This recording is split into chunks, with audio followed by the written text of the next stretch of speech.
Sorry for the late start, folks. Just bear with me one moment.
Hey, welcome to Gear Vlogs in the News podcast.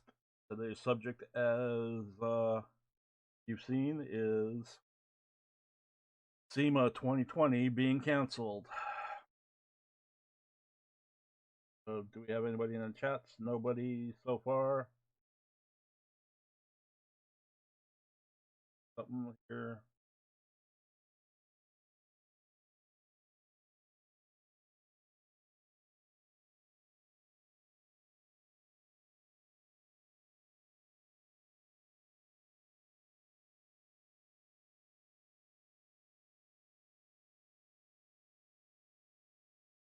Okay, you got that going. Great.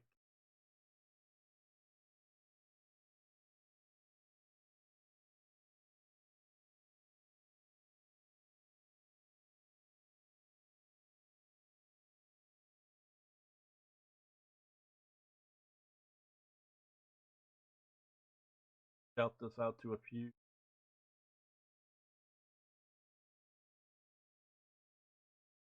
places on the internet.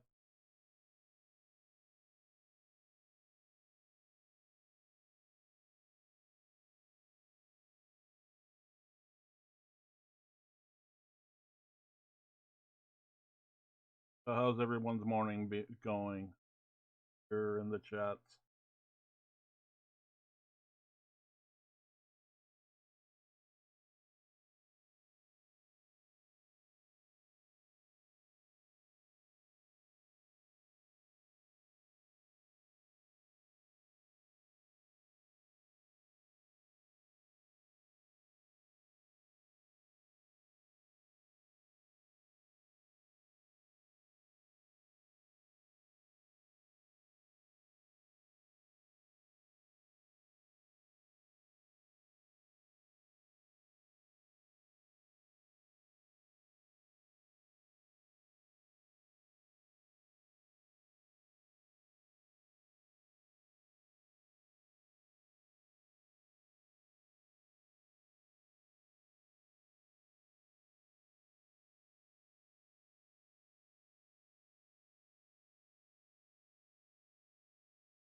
trying to get a couple of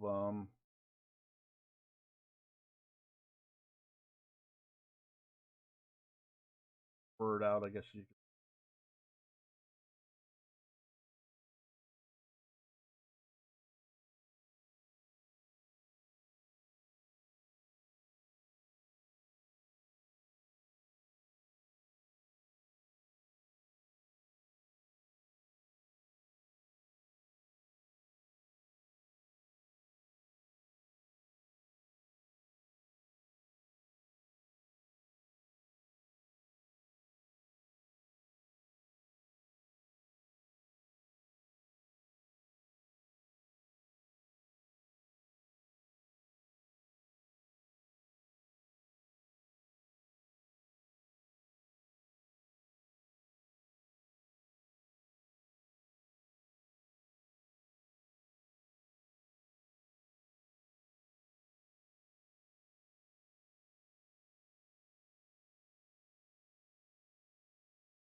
So if you're viewing this, be sure to share this stream out to everyone who may be of interest. What else I could say?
Okay, let's go into our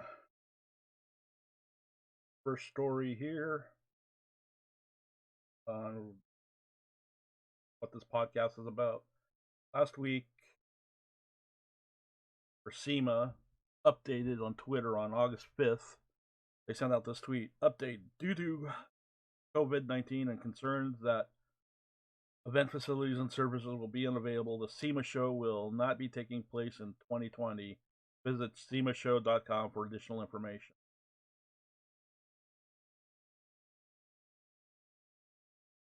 During this pandemic, when it first started, they were thinking that it was going to be 14 days to a month before maybe we get back to normal. Obviously, it hasn't. We're now where we are at right now with state regulation in place at varying degrees from state to state.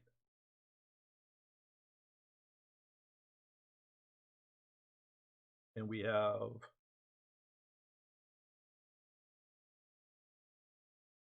what it is, so to speak.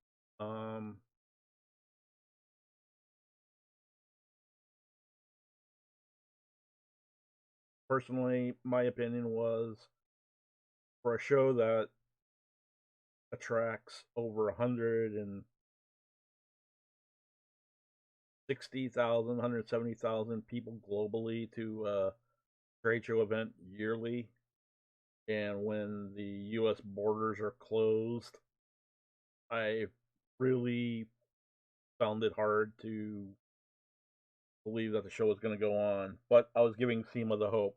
I was even approved for media credentials for this year's show. But up until this announcement, heck, even before the announcement, I had like 3 days prior an email into SEMA PR asking if they had any updates on their press schedules and celebrity appearances schedules, obviously, and then they released this note. So let's get into it. Oh, we got concurrent viewers, 4 people viewing. Say hi to the chat if you're in here. Phone lines are opened if you want to call in. Phone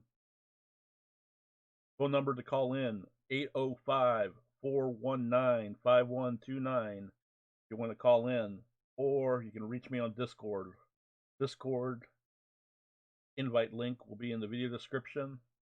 So yeah, that's where we're at there on that aspect. So you'd have to check the video description down below to click on the Discord link if you have Discord. Or if you want to call in, the number to call in is 805-419-5129. So if you want to call in, comment, give your feedback. What do you think? It was a good decision, bad decision, that they canceled the show. I personally was looking forward to it. It's a great networking event for me to be able to network with other industry professionals like yourselves, talk to builders, talk to vendors, manufacturers, what they have coming for the upcoming year. And essentially, I'm not going to lie, hey, it's, for me, business. It creates content for me to be able to produce content to bring to you guys and for me to network. And also, though, try to schedule future guests to be on the podcast. But it is what it is. So, get back to here and see if we got any callers coming before I pull up the statement from SEMA on their official announcement. Down to 3 people watching. Great. Come on. Again, phone lines are open. Sure to call in.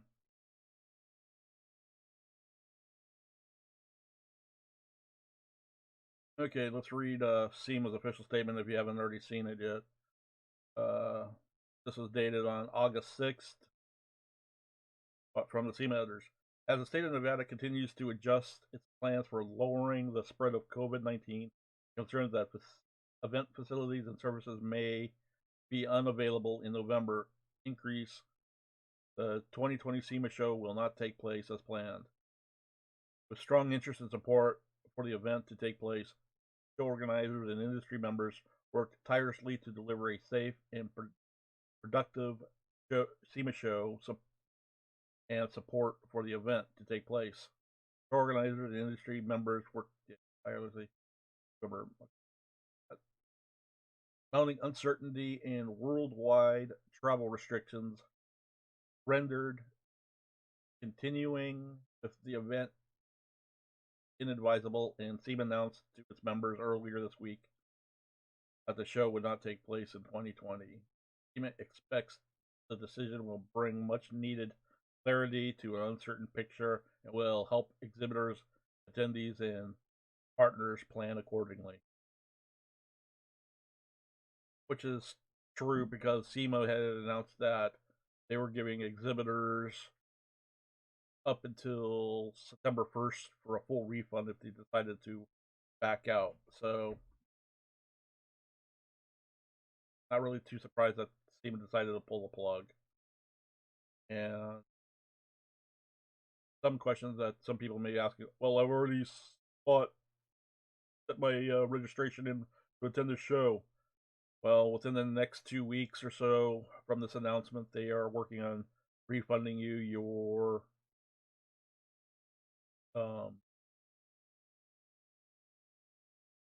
registration fees, or possibly you can apply that for next year for 2020-21.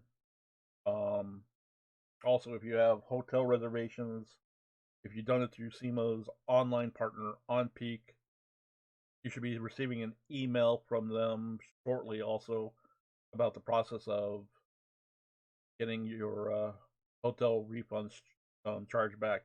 But if you didn't go through OnPeak, suggest you contact your the hotel where you booked or what service you use to book for it, and get in there and apply for your refund now before your cancellation cutoff.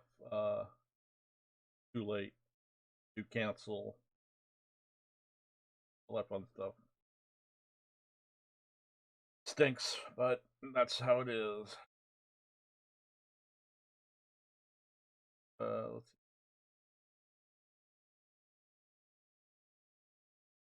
see. Let's see here. Next.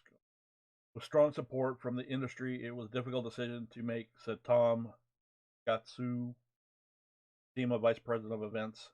And while we had a plan in place, we were ready to provide the industry with a safe event where they could do business. We felt able to give exhibitors and attendees assurance that the event be held in November. Recent reopened guidelines in Nevada were not providing us with the assurance that Las Vegas would be able to host the event at the time. True, meaning what I think he's referring to, Nevada currently has in place for any public gatherings in Nevada right now cannot exceed more than 50 people at a time.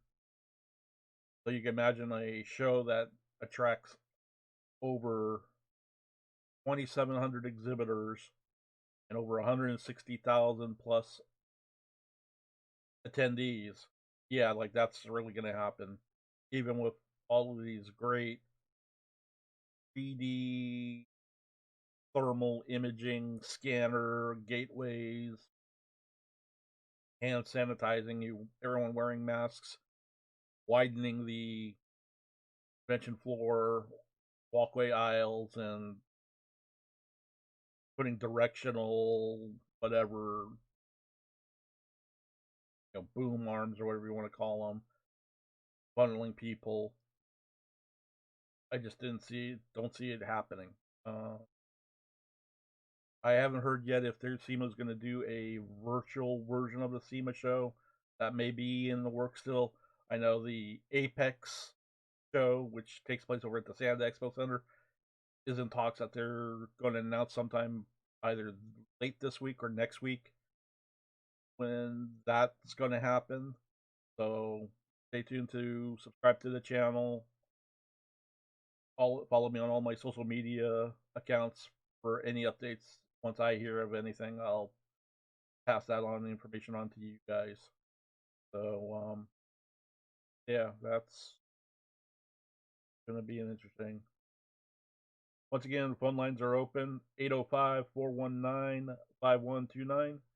If you want to call in. So, yep, come on in. Okay, let's go on to that. More than 1,700 manufacturing companies were signed up to exhibit at the upcoming event, with thousands of buyers registered for the event taking place in just 3 months. Oh, that's a big record. SEMA show is committed to furthering business in the automotive specialty equipment market and providing manufacturers and buyers with the best opportunities to connect, promote new products, and discover new trends, said Chris Kirsting, SEMA president and CEO. We appreciate the spirit, hard work, and innovation our industry puts into the SEMA show each year. While we are disappointed circumstances prevent us from hosting the show in November, we look forward to getting everyone together in 2021 for another outstanding event. Full refunds for the SEMA show exhibitor booth deposits, attendee registration fees will be issued. And if you want currently looking for more information updates, you can always head on over to semashow.com for updates.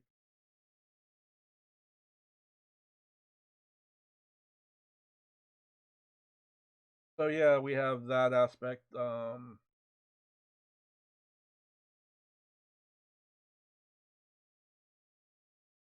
So like some of the concerns that they said with Nevada.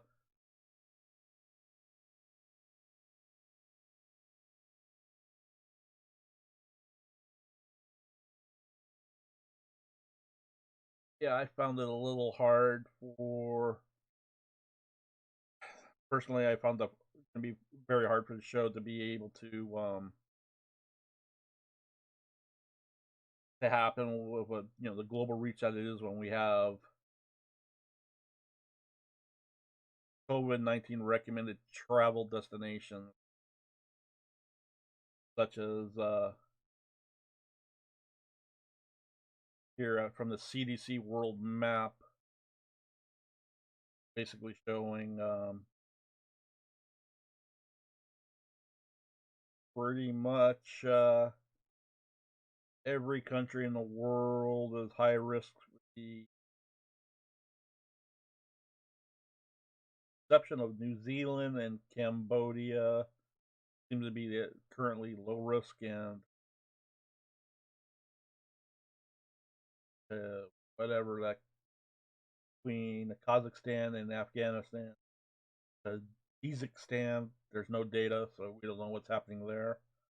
But yeah, hard to believe a little pandemic that starts off in China has grown this far.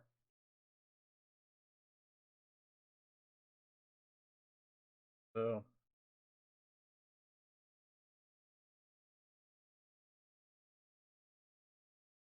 what else do we have here? Yeah, going back to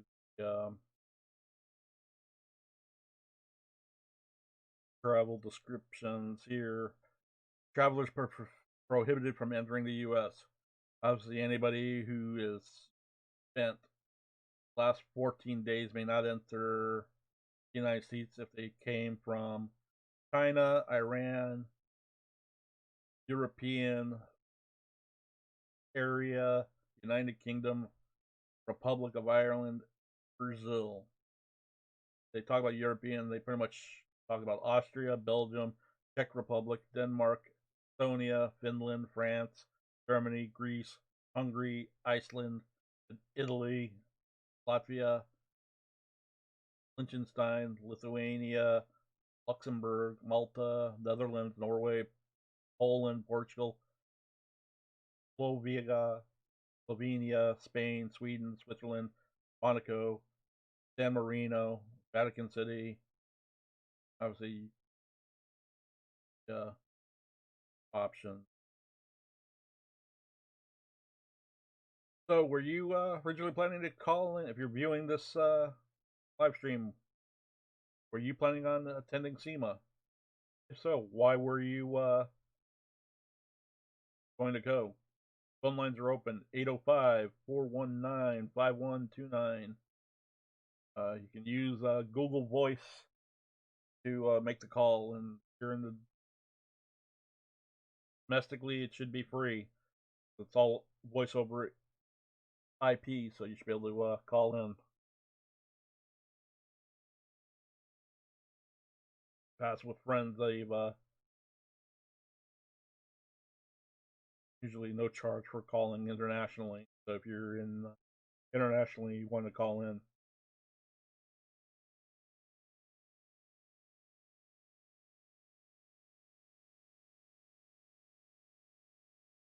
Yeah, with all the restrictions, it's like that they talk about, like in Nevada.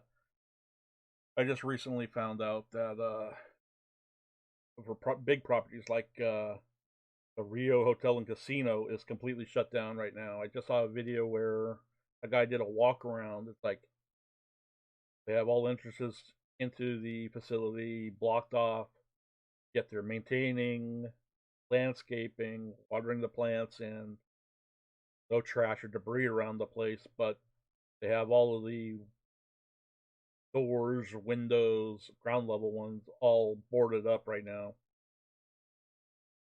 So whether or not they're going to reopen or not is the question of the day, because they had recently Caesar's properties had sold the Rio to a investment firm company, and then they wound up turning around leasing it back to Caesars to run and operate it for the investment group.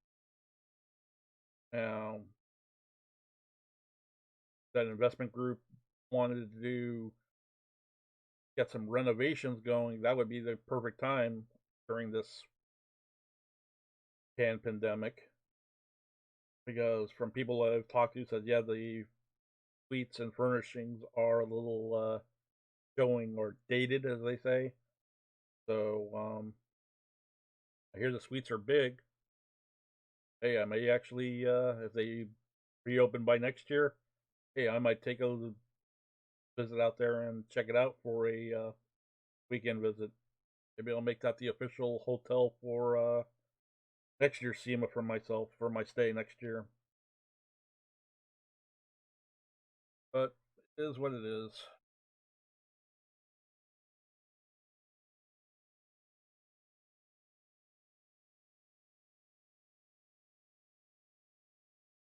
And let's go into an article here of from the LA Times, what they're talking about Vegas. So maybe this also played a part in SEMA's decision not to have the event go forward.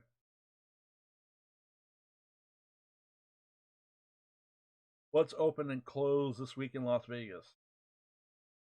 This was dated on the 29th of June. See, most Las Vegas resorts and restaurants, including pools and the city's most popular chill spots, are open for business. Bars, however, will remain closed indefinitely to help stop the spread of the coronavirus.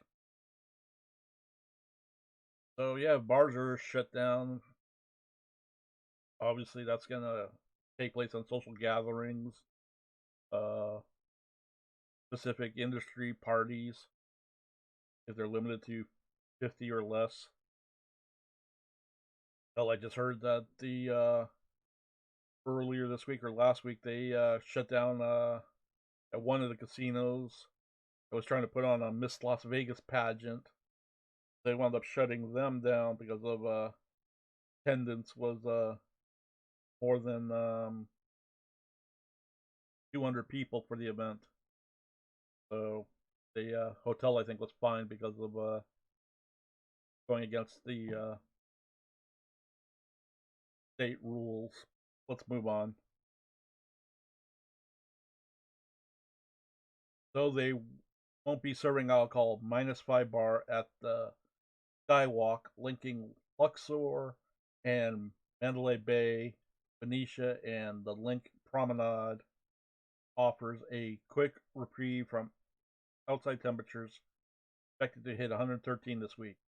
The bar will still be ice cold, but the freeze on alcohol for now is keeping the current mundane. Also, fans of the high-tech CES show need to rethink their plans. Organizers of the January event, which draws about 170,000 people on Tuesday, decided to host a 4-day digital convention rather than a usual massive in-person gathering. So that sounds like no CEO for 2021. So no CES for 2021. That's a big announcement. So that stinks. So if they think that it's gonna extend that far out, maybe it'll be 2022 before we have a SEMA or anything back to normal again. Here's what they're saying. If you're planning to visit Las Vegas, you need to know. Nevada requires visitors to wear masks in public places such as casinos, restaurants, and other common places. Californians right now are asked to delay their vacation travel plans because of the pandemic. Great. Thanks, Newsom. What's open? Vedra reopened in mid-July. The resort's Market Cafe is open daily, 8 a.m. to 8 p.m. The Verda Pool and Cabana, along with the pool bar, are open Friday through Sunday. On other days, guests may use the pool at nearby Aria. Kadira's Spa remains closed. Bally's has reopened along with a variety of restaurants and Resort Pool Blue. Aria Delano Mandalay Bay welcome guests July 1st. At Aria, Catch George Steakhouse and Salt and Ivy are open. At Mandalay Bay, Shark Reef Aquarium and several restaurants have reopened. Nobu, the hotel within the hotel at Caesar Palace, reopened July 2nd. The Eiffel Tower at Paris, Las Vegas, and the Fly Link at Link Promenade started sending visitors soaring on July 2nd. Two popular day clubs, Liquid Pool Lounge at Aria and Wet Republic Ultra Pool at MGM Grand, are open Thursdays, Sundays. Reservations are required. Let's see. Luxor and adjoining shops at Mandalay Bay are open. At Luxor, the HyperX Sport Arena for high-tech gamers is open, along with a handful of restaurants, including Diablo's Cantina and Pyramid Cafe.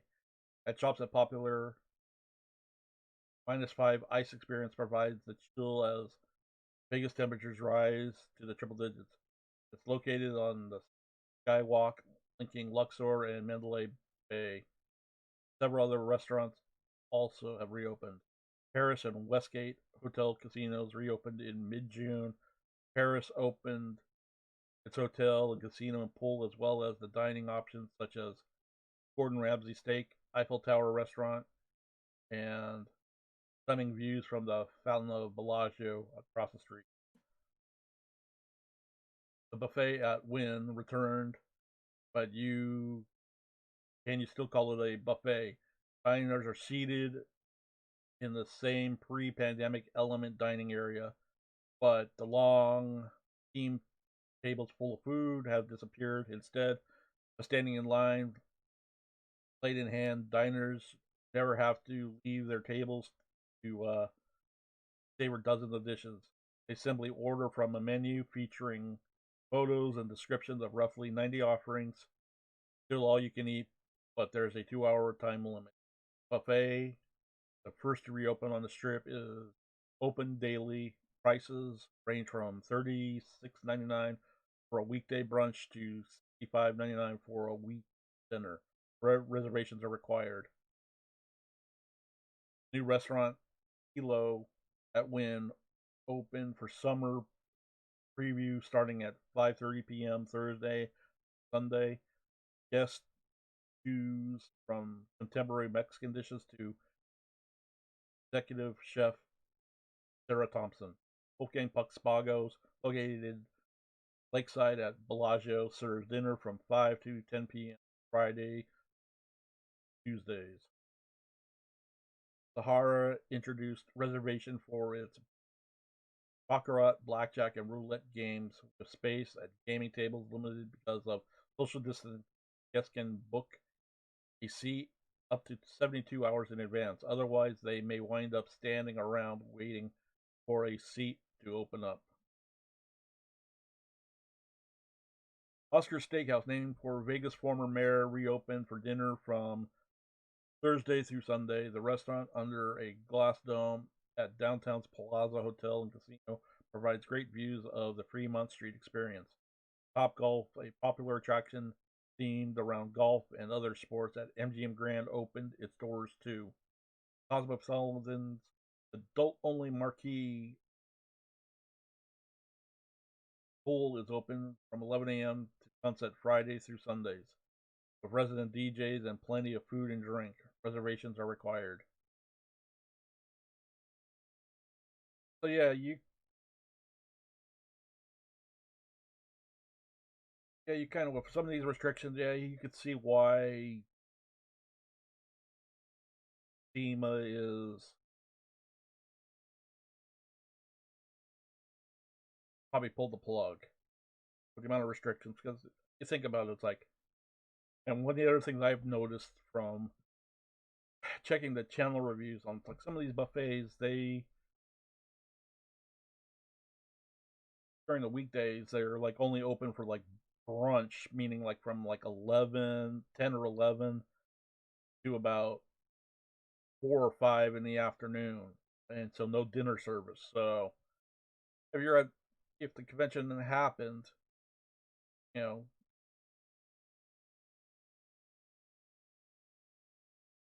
you're out there from 9 a.m. to about 5 p.m. when the convention is going, and by the time you between traveling to the convention center, back to your room, getting cleaned up, ready, or whatever, and then trying to find a place to eat, and with the limited eating issues, yeah, I could see it being a pain in the you know what, let alone having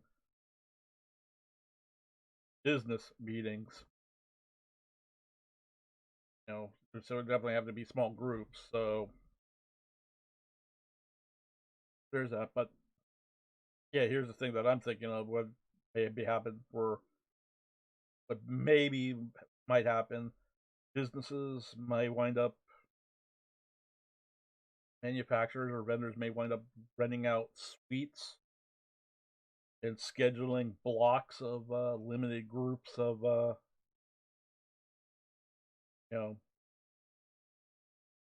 like one-on-one private meetings in private suites. If they're going to wind up probably keeping, adhering to the state guidelines of keeping the groups under 50 people. So that might be an option, or private catered event, so to speak. So yeah, if you were a manufacturer and you were accustomed to doing dinner parties and whatnot, call in. Let's hear how some of your guys' experiences, um, and maybe what ideas or plans you guys are floating or possibly going forward in the future. Phone lines are open 805-419-5129. We've got like 4 people currently viewing the show. So, to see what you guys are talking about.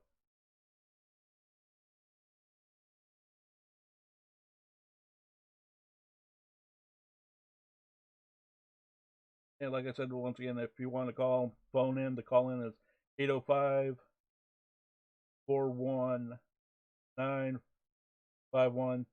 If you want to call in on the Discord, link will be in the down in the video description.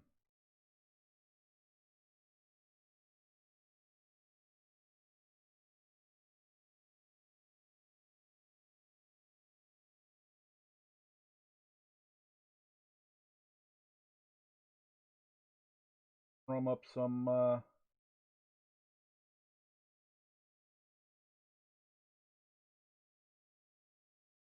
put this in the description.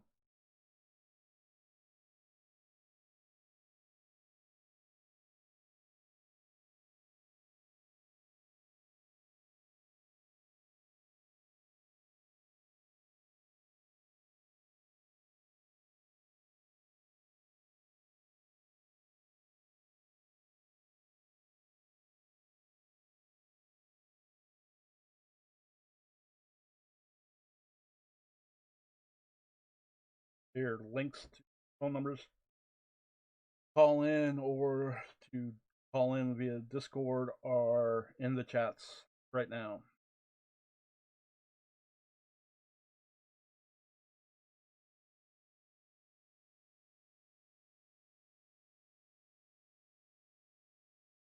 Get back into the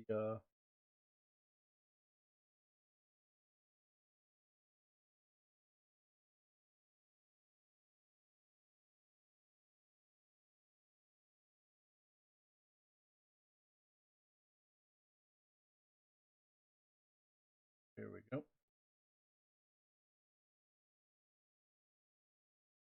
Miracle Mile shops at Planet Hollywood. About half of the mile-long mall's 200 shops, restaurants, and attractions have partially reopened with limited hours from 11 a.m. to 7 p.m. The joining Planet Hollywood Resort Casino remains closed. Wow. Planet Hollywood's closed down as far as the hotel casino as well as the Rio. And I don't know, did the Hard Rock also reopen? Because I know they shut down their doors, but did they reopen as a new property name, or are they also closed down too? I haven't been able to find any information on that. So that puts a question.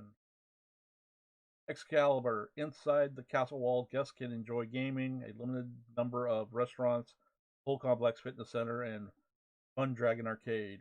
Caesar Palace, the hotel casino, as well as the sprawling Garden of Gods pool oasis, complete with swim up gaming area, has reopened. The pool complex is open daily from 9 a.m. to 5 p.m.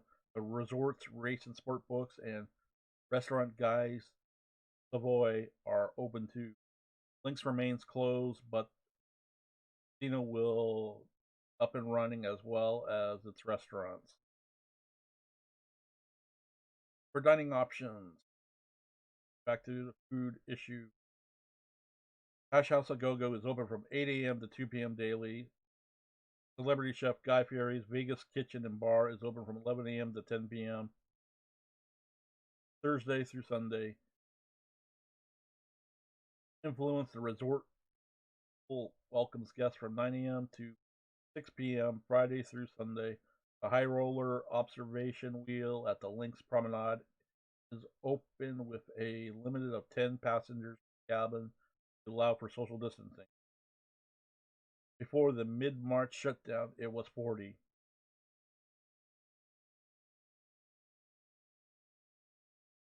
Big Elvis, aka Pete Valley, was the first performer to return to Harris. Act that has been a Vegas stalwart for years returns at 2, 3:30, and 5 p.m. Thursday through Saturday at Harris Piano Bar, and it's free. Kenny Davison's Celebrity Piano Bar, a few blocks east trip along the road, has relaunched at the Tuscany Hotel Casino. In this pandemic era, the lounge has a wall of plexiglass that separates audience members from the stage. Show starts at 8:45 p.m. on Fridays. And we could go on, but I'll be sure to include links to these articles in the video description if you're watching this play, so you guys can all catch it up.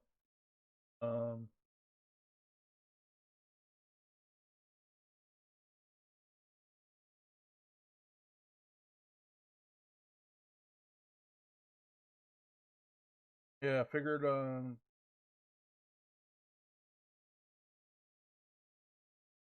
whatnot.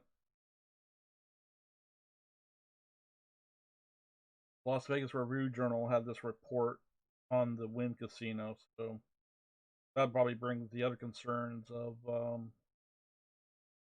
SEMA organizers and show attendees, exhibitors of concern. So let's read about this article here. Wynn Resort discloses positive worker numbers. Will others do the same? Wynn Resorts is the first major strip gaming company to publicly disclose how many of its workers have tested positive for the novel coronavirus. Health experts say the figure alone, about 300, doesn't say much.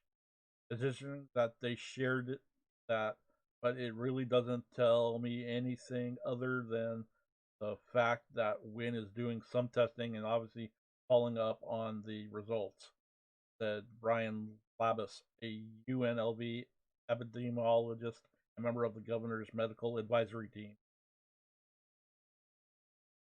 But industry watchers and market professionals say the decision to disclose that information was good marketing and could influence other gaming companies to follow suit. Quote, this pulls the cover off of everyone else, end quote, said former Wynn executive Naeem Abazi. Sorry, I'm butchering your name. Now the president of consulting firm Launch Vegas. Quote, customers and employees will ask other operators, how come you're not as forthcoming as the Wynn, end quote. Several other gaming companies have shared information on testing, but have not disclosed how many of those tests came back positive.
So let's go on to the rest of the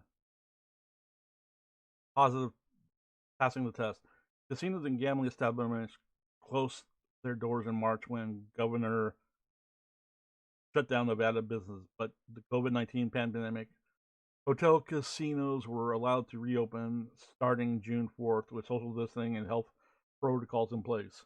Some gaming companies like Station Casinos and Las Vegas Sands Corp tested all employees before they returned to work on June 4th and now regularly test some or all of their employees. Others, like MGM Resort International, are requiring tests only for staff who exhibit symptoms of the coronavirus or have been in contact with someone who has. Hotel casinos are not required to disclose the number of employees who have tested positive for COVID-19, but they must contact the Southern Nevada Health District when they discover a positive case among staff. The district is not obligated to confirm or share further information about the positive cases. But some resort workers have asked for more transparency in how their employers disclose positive tests. Multiple employees at the Cosmopolitan of Las Vegas told the Review Journal in June that the company wasn't telling them how many of their coworkers have had the coronavirus. It's with this background that Wynn Resort CEO Matt Maddox told shareholders Tuesday that the company has had roughly 300 employees test positive for the coronavirus out of the 16,750 tests, about a 2% positive rate. Maddox told shareholders the company tested all its employees before they returned to work, developed an algorithm which will surveil our staff and randomly test 500 to 600 employees every couple of weeks. Maddox said it was proud of the company's testing efforts, and its 10 in-house contact tracers have determined 99% of those 300 people were exposed outside of the win. It isn't clear how that algorithm identifies who to test or where those positive employees work. In response to questions seeking further clarification, Wynn Resort spokesman Michael Weaver said the company doesn't disclose results out of respect for employees' confidentiality. Gauntlet thrown. How many other gaming companies follow suit remains to be seen. Each company will do things their own way, but Wynn's decision set standard, said Josh Swishman, founding partner of another hospitality consulting firm, the Strategy Organization. In an interview after a Thursday earnings call, Golden Entertainment president Charles Brotel said the company tested all employees returning to work and its Nevada casino and taverns. He said under 2% of nearly 6,000 tests came back positive. Sands and station casinos have shared how many tests they've administered, but haven't said how many tests came back positive. A Sands spokesman said the Venetian has given nearly 30,000 tests over 3 months, and Station Casino CEO Frank Furtada said the company has administered more than 12,000 tests as of Tuesday earnings call. Representatives of the Caesars Entertainment Company, Boyd Gaming Corp., and MGM Resorts International did not return requests for comment, asking if they would release their own positive case numbers. And we have here basically Nevada's testing performance by day. As you can see there, how many tests have been performed, whatnot. No surprise to that the Wynn Resort was the first to share its testing results. In April, Wynn published a reopening health and safety plan with ideas for reopening the state. He was impressed with the company's transparency about its plans and now its positive cases, which could win the hearts and minds of employees, guests, vendors, and the public. Disclosing the positive case indicates Wynn Resort is playing the long game on public perception and employee culture rather than worrying about the possibility of short-term drops in visualization, Swishman said. Question mark. Though Wynn Resort's disclosure is the most detailing among strip gaming companies, the information lacks context.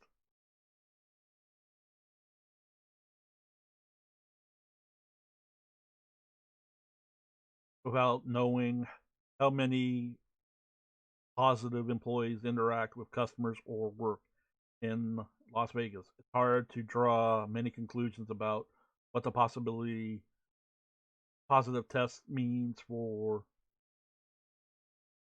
Wynn's local participants and the local gaming industry. UNLV hospitality professor Amanda Bellarmino said the Wynn is aiming for transparency by sharing its positive case numbers and total tests. However, she said there are employees' privacy concerns that factor into releasing additional context. They're trying to balance the need of the employees with the needs of the guests, but I think it doesn't raise a lot more questions. What Wynn's positive case proclamation does suggest is that employees likely aren't catching the virus at work, and the company could be identifying asthmatic employees before they're unknowingly spread the virus, the professor said. I think it's a very good sign in terms of the industry itself as a whole and Wynn's properties. In particular, they're doing the right thing in terms of preventing the spread of the virus. Lobus, the epidemiologist for the governor's advisory team, said Wynn's announcement doesn't mean much without context on how, who, or why the company is testing. The fact employees test positive isn't surprising, as hospitality and gaming is the state's largest employer, he said. But he adds, just because it's a Wynn employee that tests positive doesn't mean it had anything to do with Wynn or put any other coworkers or guests at risk.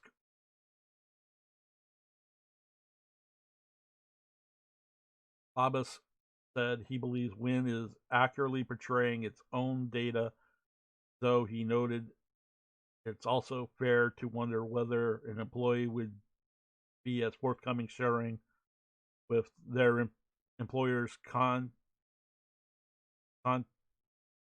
tracing intermediate details of their lives outside of work.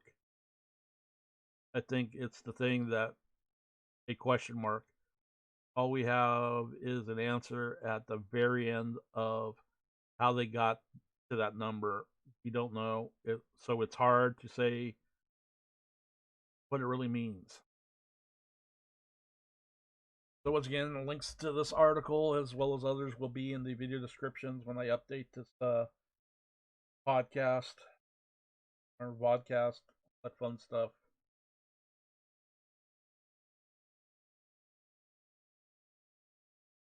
So, if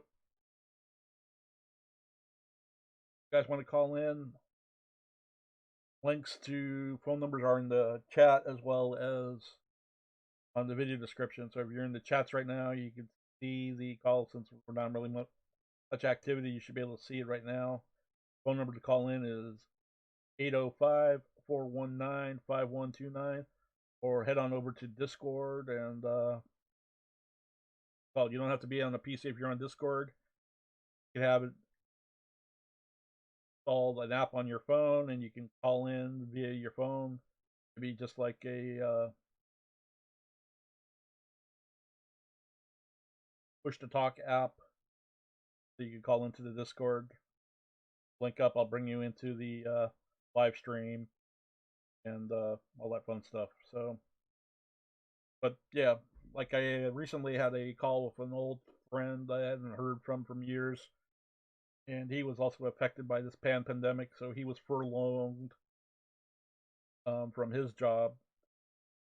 He was actually in the film and television production industry, and he basically laid off. So he was looking at starting up his own online business, and he was hoping to attend SEMA to make contacts with different suppliers and vendors. And so this is like a big punch in the gut for him. But you, as a manufacturing company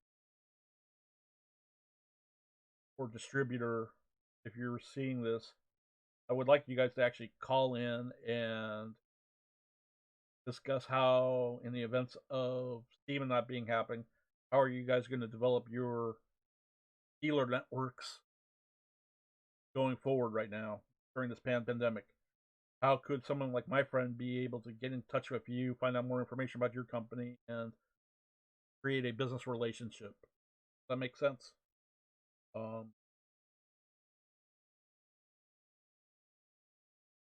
yeah, maybe I'll try to reach out to you guys are SEMA members. You guys are in the SEMA member LinkedIn groups.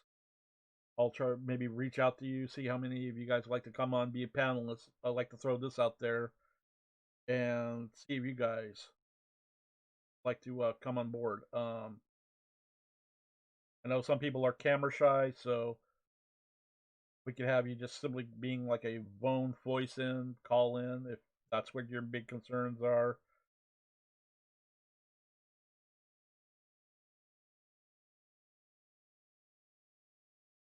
But it don't matter. So I'm just trying to get the information out there for as what people are saying, all that fun stuff.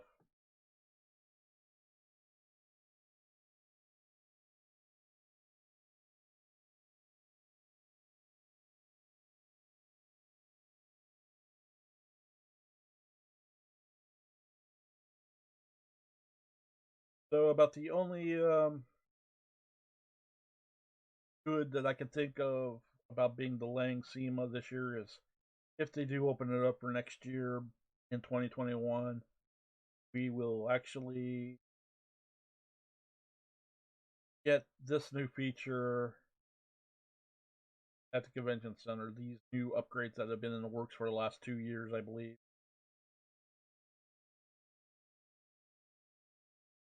Now have the convention loop that Elon Musk's the Boring Company, basically from the South Hall of the convention center, is dug a tunnel, underground tunnel, leading all the way out to the new West Hall that was under construction the last 2 years. And basically, what they have under there is basically Musk's has like these modified Tesla autonomous cars that I think it's like 4 to 6 individuals per vehicle, and they'll take you to the 3 different stops at the convention center. As you can see, like obviously it starts off at Station 1 will be near the South Hall. Station 2 should be somewhere at the near the Central Hall, and then Station 3 will be at the West Hall, and then obviously the return trip back. So they'll cut down on some of the walking and I think foot traffic if you don't want to like eventually possibly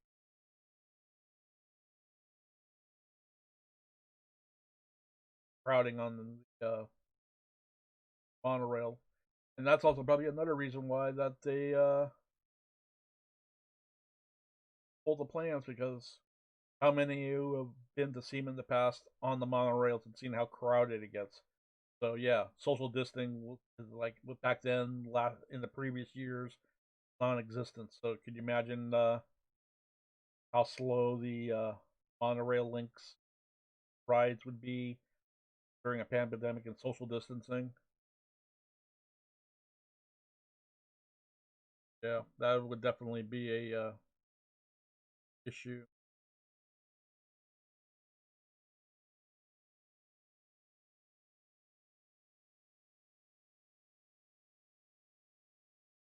Welcome. We have 5 concurrent viewers currently watching.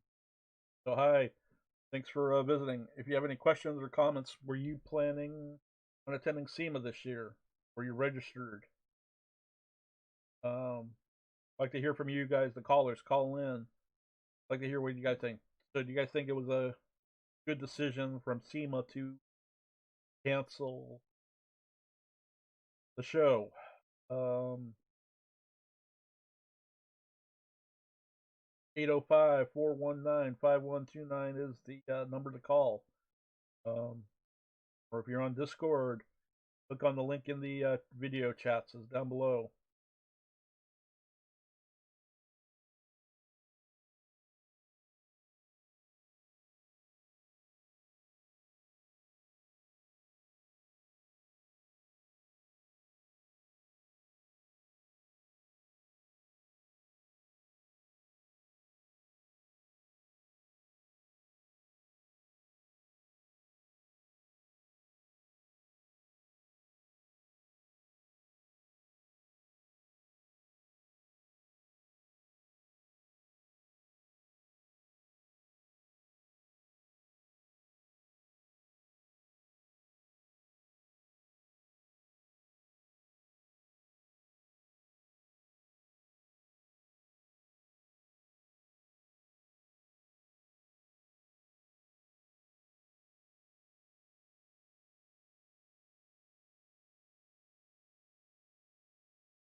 bear with me. Just sending a post out to people in the DVR link. Down to 3 people. Great. So yeah, just throwing this out there to people who want to have an open discussion on this show.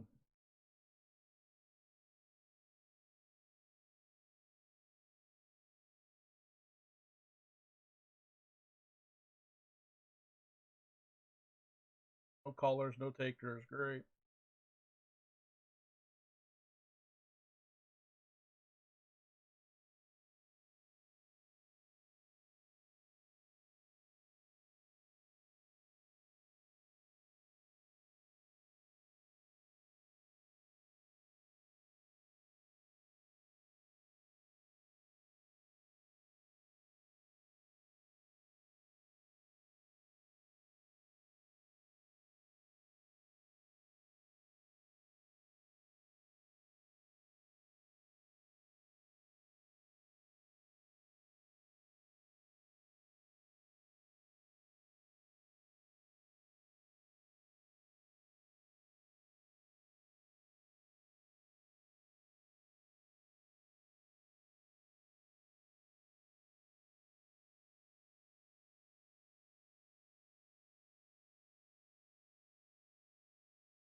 Yeah, sorry about that. I was just sending off two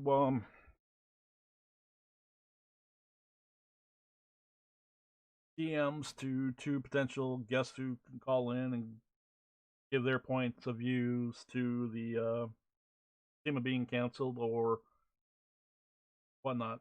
Both of these individuals have been to SEMA in the past, one many years ago, and the other as recently as last year's event, as covering being an exhibitor for a build that they did for last year's show. So hopefully, I get some answers back.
Alright, I'm gonna put the show on pause for a second while I try to reach out to someone to see if they want to come online, see if they're free. So bear with me and I'll bring them on. 1 second.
Looks like we might be having some technical difficulties. Bummer.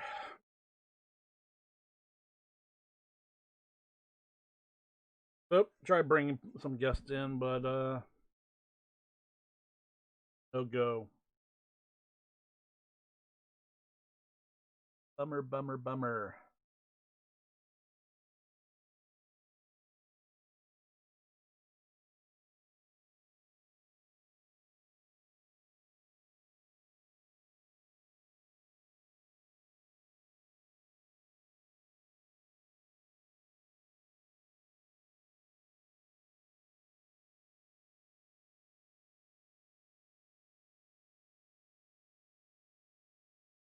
Might have some caller coming in now.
Hello?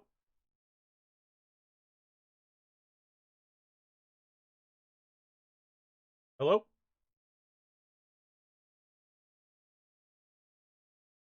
And unfortunately, it looks like we're having some...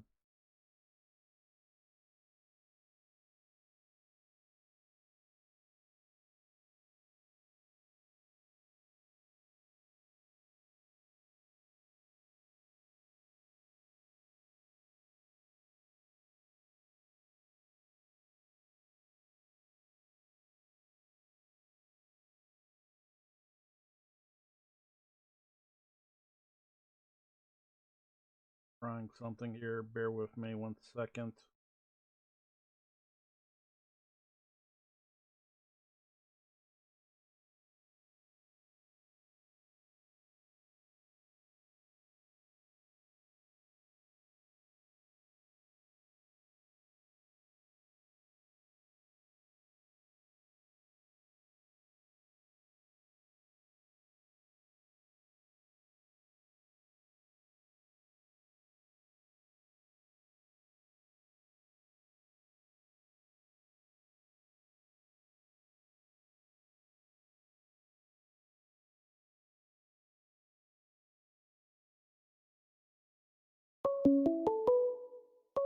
Ooh, got our first caller.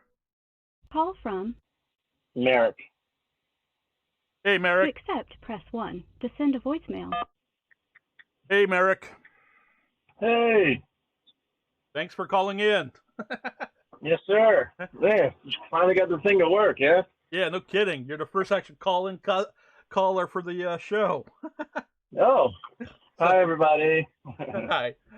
So, Merrick, I know who you are, but let's introduce you, what you're about a little bit. So, the context about, obviously, SEMA's canceled. That was the show topic today. Yeah. So, go ahead and introduce yourself to everyone. Sure. My name is Merrick Harding. I'm the media director here at European Auto Group, where we do awesome things with cars. We give cars that don't come with manual, and we make them manual. We make them a 6-speed manual for people to enjoy. Our first car that we did was the 430 Scuderia. Ferrari said it couldn't be done, and we did it. Shocked the world. The next car that we did was the 2020 Toyota Supra. Made that the world's first manual Supra, and that was a big hit. And we are now currently doing the world's first gated 6-speed Lamborghini Huracan. Nice. And also, you guys, well, a mutual friend of ours is doing a, Dan, I guess, is doing a project with his latest acquisition. Yeah, Dan. Yeah, we're gonna partner up and do his 599. So, are you guys going to be doing it at his house, or is he going to bring it to your shop to help do some of the work? That is some things that I can't quite disclose at this moment. Gotcha. Okay. Everybody's just gonna have to like and subscribe and figure it out. I hear you. I tried getting Dan to come in on the show once he announced that project, to maybe talk a little bit more about that. So maybe I'll get him in on a future episode. Yeah, I'll get him. I'll get him in there if you want him. Yeah, it'd be good. It's like I don't care if you call them big YouTubers or whatever. Some people maybe say I'm clout chasing you because you guys are a bigger channel than I am. But the way I look at it, I'm trying to promote you guys and us as a community, automotive community as a whole. And no, yeah, for sure. Yeah, we're all about that, man. Yeah, exactly. And but whatnot. So, your guys' thoughts. Did you guys originally have plans for going to this year's SEMA? Or... Yeah, we were going to unveil the manual Huracan at SEMA. We had a sponsorship with X Clutches. They were going to host us at SEMA this year, and then, of course, with everything going on, those plans got canceled. Yeah, so that actually kind of brings up a good point, because I know you as a builder and other builders, sometimes they have contractual agreements, for X supplier wants something in return, obviously, so you have contract commitments. But sure. But since SEMA, the organization itself, canceled, how does that affect you as far as the sponsorship deal? Do they demand to want the parts back, or is it something like, okay, we're going to move forward when, you know. Well, the thing is we're doing cool enough stuff, and plus we have the reach to go ahead and go. I mean, we're still going to go forth with the project. I didn't cancel the project. There are other things that we want to do with it. You know, and you know, to have sponsors or whoever it is attach their name to the project. I mean, that's good for them and it's good for us. So, I mean, we still have the promoting ability and the marketing ability to get everybody's name out there still, even if we're not going to SEMA. Okay. So yeah, that was that was like one of my big concerns on that aspect. So the other big one, like obviously, I know what your situation was last year, so I'm assuming you guys were going to be doing something similar because, like, some people were saying, well, you know, I'm not sure if the hotel where I'm gonna or casino where I'm going to be staying at is going to be open, but you guys did a different round. You guys wound up doing an Airbnb, if I remember correctly, right? Yeah, we sure did. We ended up having an Airbnb with a few YouTubers stay with us, and I think that was best case scenario. The only thing that was bad about it was the distance traveling to and from there. It was kind of a long haul, but it was definitely worth it for sure. Yeah, definitely. It's like if you have your own vehicle. Oh, well, did you guys Uber or did you guys have your own vehicles to go to from your Airbnb to the convention center? So we Ubered a lot, and man, let me tell you that it gets pricey. Yeah. Every day for 5 days to and from the convention center. Plus, we were like 15 miles out, so it was quite pricey. But yeah, we ended up Ubering. We did have we had the gated Scud with us, but there was no parking over there, so we just we left it at the B&B. Yeah. Made some contact with Dan, and yeah, it was a good time. Yeah, definitely. It's like well, for me, when I was planning for this year, I was like looking at the options because I found a few Airbnbs that are like behind the convention center, literally that in theory was walking distance, but for a large group, I don't think it would have worked out. Also with the parking situation, all of that type of stuff. So, oh yeah, it was straight madness. Yeah, exactly. But it is what it is, and this is one of the things I tell people: if you're ever going to SEMA for your first time, take advantage of the SEMA shows, pre-negotiated hotel and airfare discount rates that they have set in place. And like I said, I literally almost was ready to, right before the announcement, was ready to book my stay. It's like, for the hotel, and then a buddy of mine sends me a link with the SEMA logo with the cross out, the red cross out on it, circle cross out, and I'm like going, oh no. Went to the website. Yeah, I went there, I saw that, and I'm going, oh no. Because I was reading about like some of the provisions, like what Apex was doing, how they were setting it up for the Sands Expo Center. They, said they had they were going to have these thermal imaging walkthrough gates. It's kind of like a metal detector, but thermal imaging version of it to scan everybody before they walk in. They've widened the aisleways at the convention center, so it won't be quite as big, I guess, for exhibitors. But they were trying to, I think, do everything in their best interest. But I just don't think it was enough, especially with cases spiking again in Vegas, and it's not worth it. I kind of had a feeling that was how it was going to go down. We were all patiently awaiting September 1st, but they ended up making the decision beforehand. But I, just being there last year and seeing how many people were there, there's no way. And then they were talking about they might have gone virtual and all this stuff. It wouldn't have been the same. So as disappointing as it is, and as excited as we were to go, they made the right call. Yeah, I agree. Obviously it's safety in numbers, all of that stuff. And I was kind of like in the same boat as you. Actually, I think I was talking about it with Dan the last time I interviewed Dan a couple of months ago when I had him on the show talking about his channel, everything. When we were talking about attending SEMA this year, he says the way the pandemic was, I think he basically stated that he wasn't even going to go bother to go this year because of the fact that it's like too close for comfort, which I don't blame them. Yeah. I mean, you were there last year. It's packed. It's packed in there. There's no breathing room as there is, and yeah, you can imagine everybody being indoors, in a hot climate as it is, and everybody wearing masks. It's like, yeah. Me and Eric from Rev Match, we kind of had this pegged out before they announced it. We didn't think they were going to go through with it, and it turns out we were right. So I wish they could have bit the bullet and done it a little bit sooner. But also, with earlier in the stream, I covered that.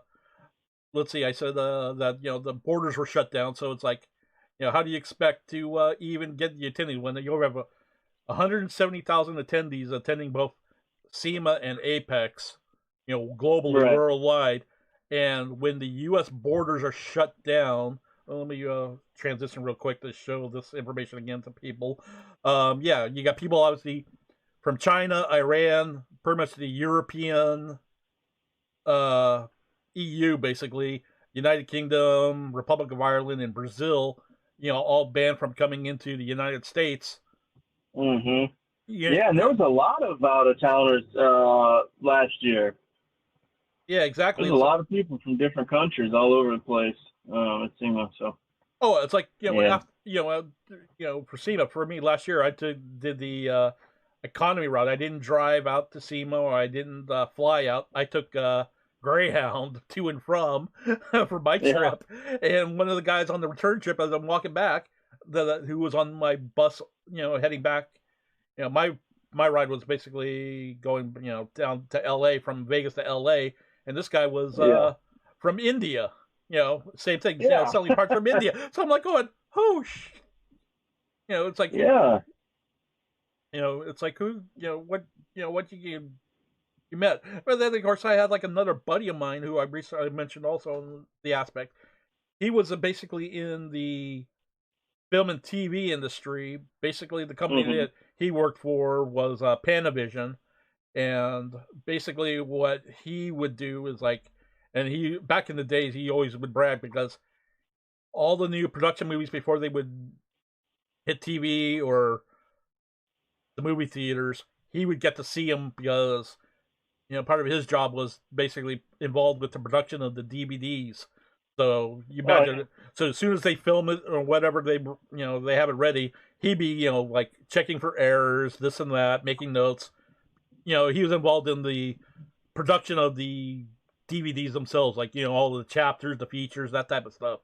But he winds up, so he winds up getting laid off. But he was a car guy from the get-go when I met him. And so he had called me up asking me for some advice about the industry and whatnot.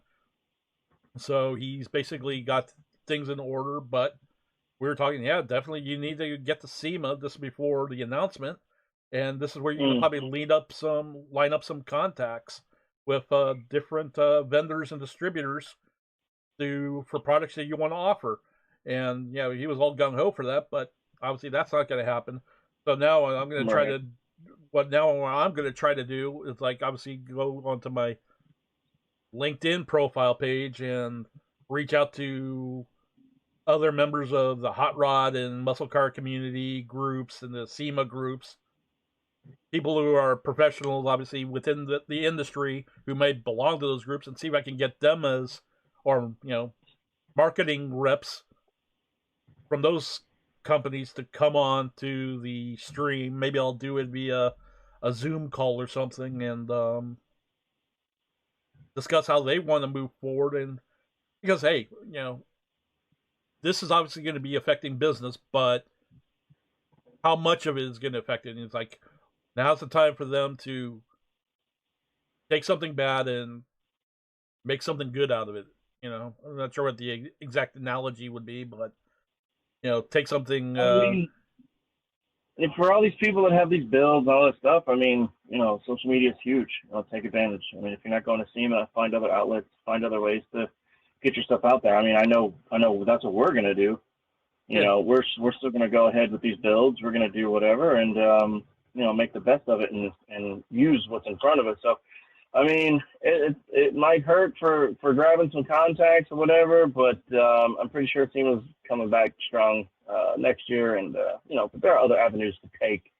There are other shows to go to, especially there's a little bit of opening up going on. I know Slammed Enough just did a show, so I mean there's tons of avenues for people to take, even though they don't get to go to SEMA. So yeah, I know. It's like Sunday was actually my first Cars and Coffee event that I've attended since the lockdown started. So it's like, yeah, so I was able to get some decent content for that. So I'm right now in the middle of finishing up editing that video. I just now needed to add my voiceover comments because I didn't film anything of me wearing a mask and walking around because one, nobody was gonna probably hear me, what I'm saying behind the mask and whatnot. Yeah. So yeah, so hopefully that next day or two I'll have that video ready for release and whatnot. But yeah, it's like I'm all for trying to for any, if you're a manufacturer, business, distributor, and you want to network and you want to promote your products or whatever, I'm open to having you on as a guest to talk about your products. That's what my channel is about, providing information. That's what I want,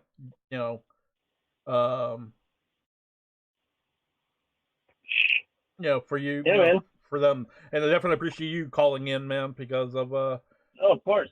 And maybe on later this week or something, if you have more free time, we can actually do a one-on-one go in depth about you, your background, and your channels and your profiles. I could do a feature on you that we've been talking about for the last.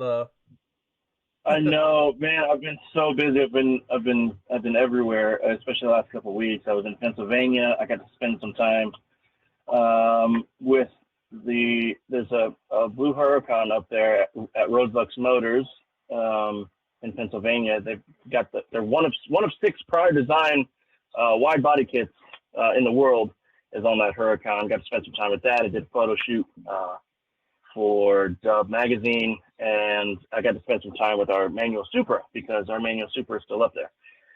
Nice. So it was good. Yeah, it was a good time up there. And it's interesting to see different states and how they're handling everything. Because in Texas, here in San Antonio, it's mandatory. You got to wear a mask. In Pennsylvania, it's not necessarily required. And then I was just in Utah shooting some cars for Slammed Enough, and it literally depends on the section of town you're in. Like there's one town where it's required, and then the other one isn't. It's interesting to see. But yeah, man, I've just been traveling, but I'm back now for a minute. So whenever you want to get on another call and stuff, I'm available. So okay, definitely, man. Like I said, DM me what dates that you're available, and we can make something happen. Obviously, we can do something like this, or if you wanted to get in front of a camera, or if you're camera shy, I don't care. We can do something like this. I got a profile picture of you, unless you have a better profile pic that I think I emailed you earlier that I was going to use originally. So if you have something better you want me to use, I can throw up there. But yeah, no, we'll figure it out. I mean, I'll probably just use cell phone or something. I'll get on camera. I don't care. Yeah, people usually want to put a face to a voice or something. Usually works out well. Yeah. That goes. But yeah, definitely appreciate you calling in, Merrick, and of course. We'll be tuning. So everybody, I'll have the links to Merrick's social media pages in the video description after the end of the stream, so you can go check him out. But definitely, he's a very talented photographer, videographer, and the channels that he manages, definitely worth checking him out. European Auto Group on YouTube, and Merrick Media on Instagram, right, Merrick? Yes, sir. Yes, sir. That's it. All right, man. So thanks for calling in. All right, man. Appreciate it. All righty, bud. Bye. All right. Take care. So yeah, that was my good friend Merrick. Obviously, like I said, I've known about him online because I've been following him on Instagram for a few years, and had the opportunity of actually physically meeting him in person last year at SEMA, and checked out their gated Supra that they had built for the show. So it was a good relationship that we built, and definitely worth checking him out. So anybody else in the calls? Nobody else. Okay, let's see. Gonna check something out real quick here.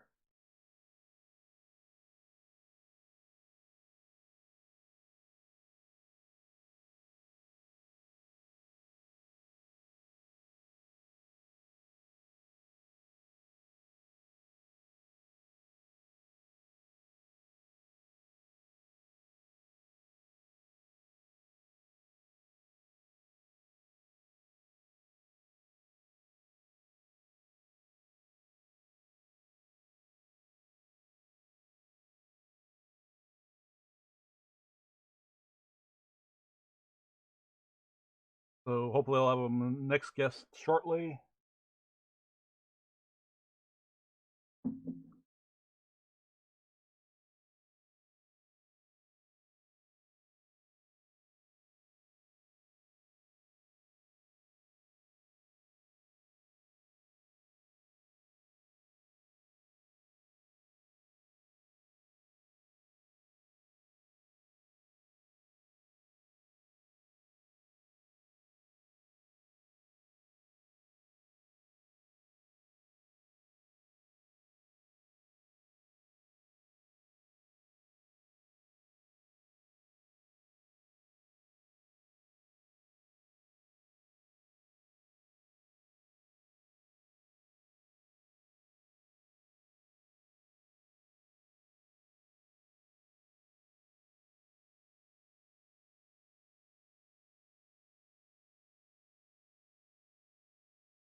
So working on possibly seeing if we can get a second guest caller to come in.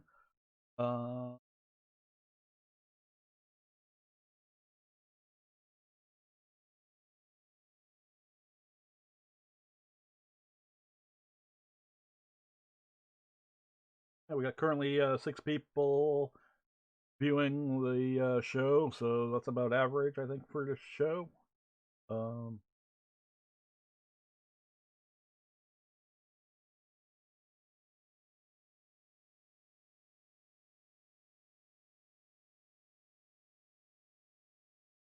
Okay, waiting for our next caller to come in, and we'll see how that goes. And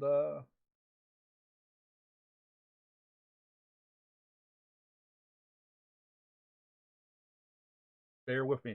And I see another Will Wheaton, aka MustangMedic, tried calling in. I'll try to call him back shortly.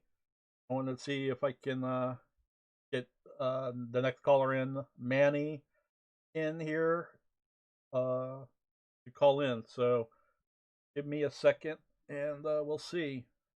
So yeah, be sure to share this stream out if you have other industry people who normally attend SEMA, or if they had plans on going. Share the stream out to them. Like to try to get as many people get feedback, their take on SEMA being canceled. Personally, like I said, I wasn't surprised. You know, I was really hoping that it was going to go forward because it's a great, like I said, networking, finding out about new products, networking with companies, showcase their products and whatnot. And we'll see on that one.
As we're waiting for Manny to call in, I'm going to try to reach out to Will Weeding.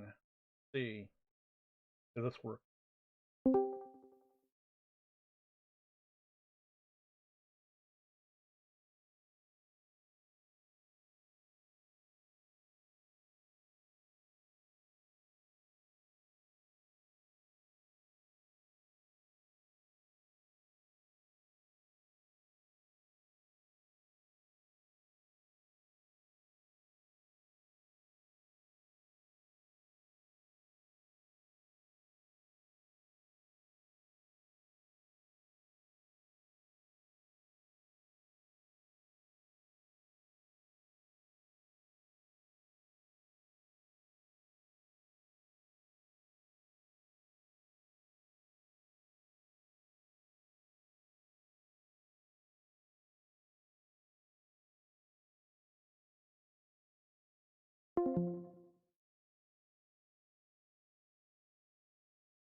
Okay, I'll keep trying to get through to him.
I'm sorry, the person you are trying to reach has a voicemail box that has... Okay, his voicemail is full for the next caller that I was trying to reach. So, we'll get back to him.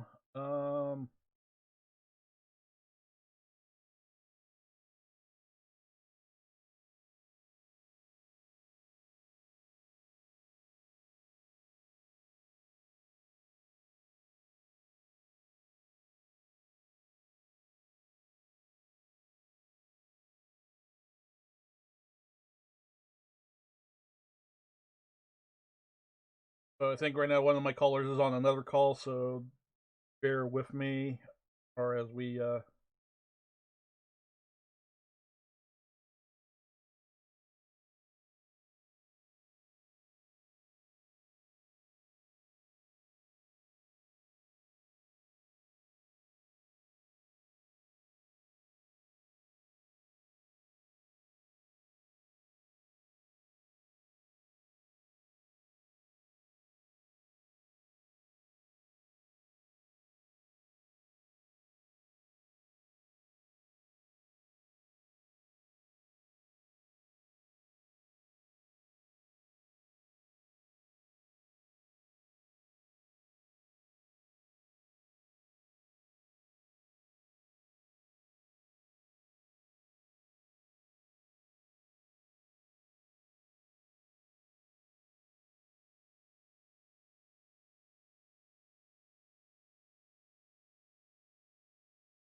Yep.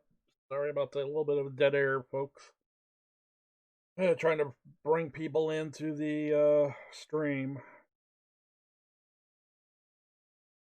So yeah, like I said, obviously we heard Merrick from European Auto Group was attempting to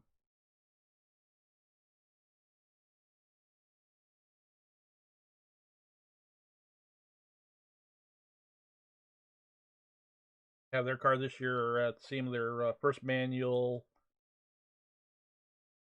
dated Huracan that they were doing. So that's, I think, let's see, BSR Bill kind of did it, but they used an LS power plant, so it's not true Huracan. So, I think their build should be more interesting, I think. So definitely have to check out their channel and see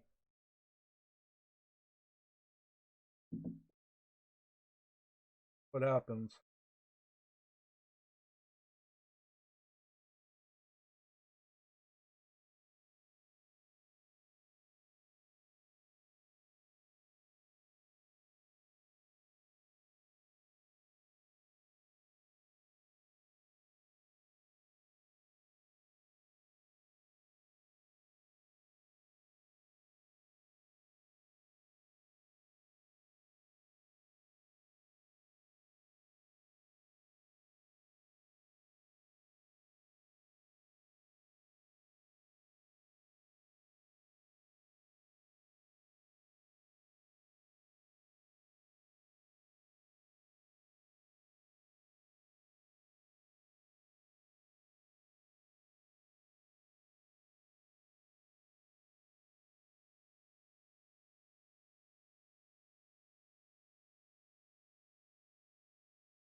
Okay, I'm going to try to reach out to MustangMedic again and see if he can pick up his phone.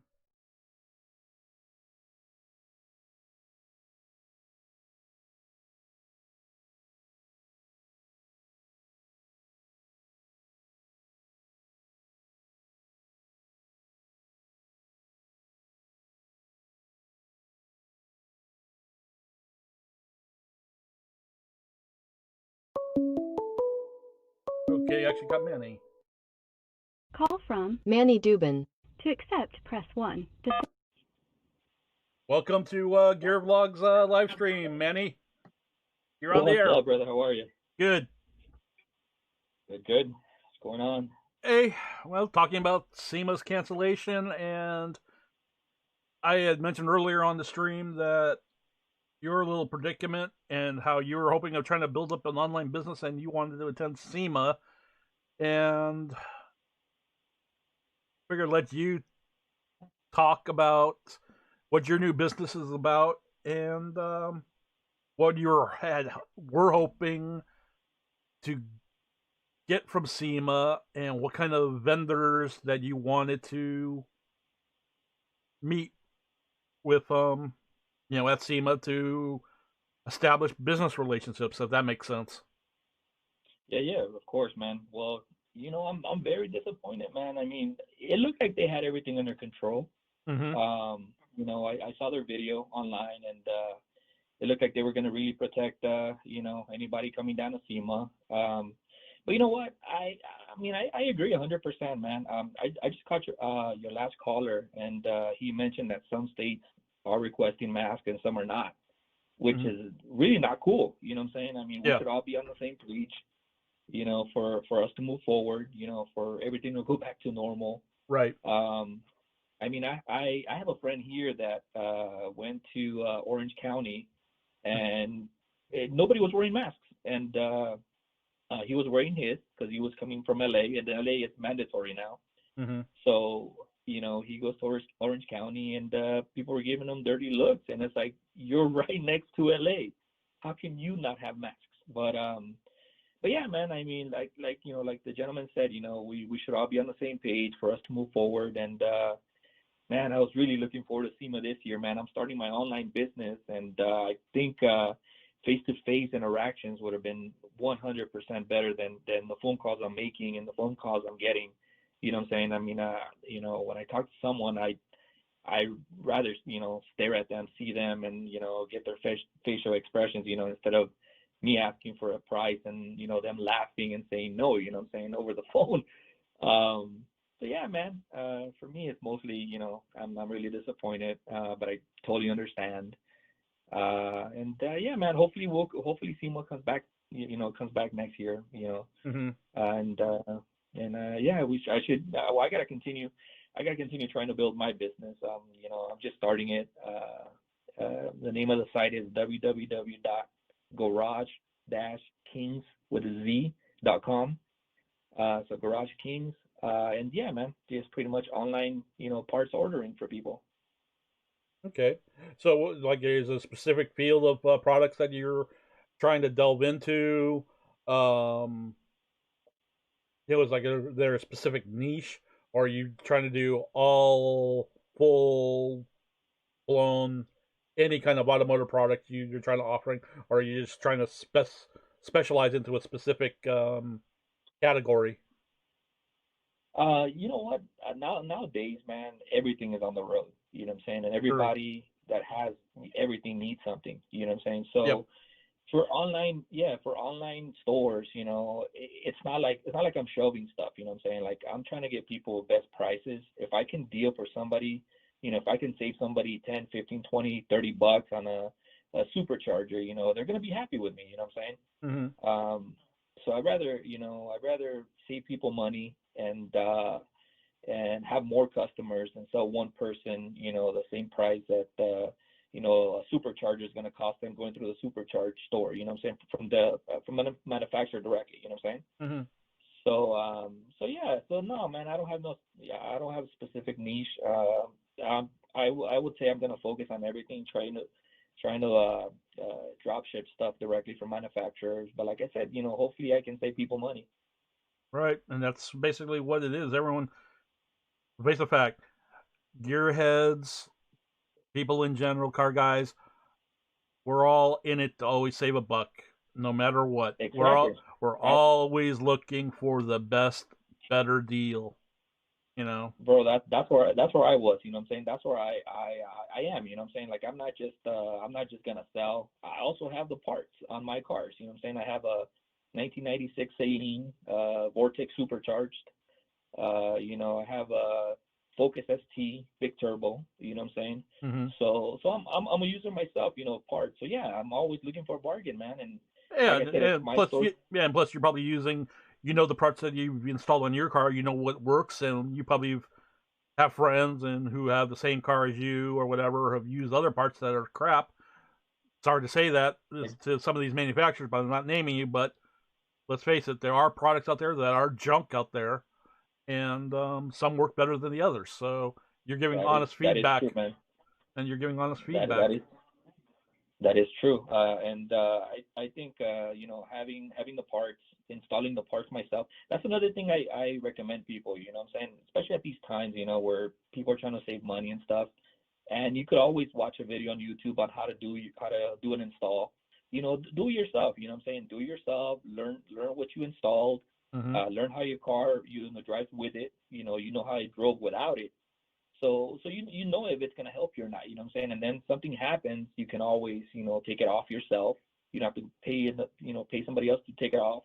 So like when I did my Focus ST big turbo, man, I mean I was like, man, I gotta, take out the small turbo and this and that. But you know what? Watching the video online, gave me the confidence. And man, one day, actually it was a 4th of July weekend last year.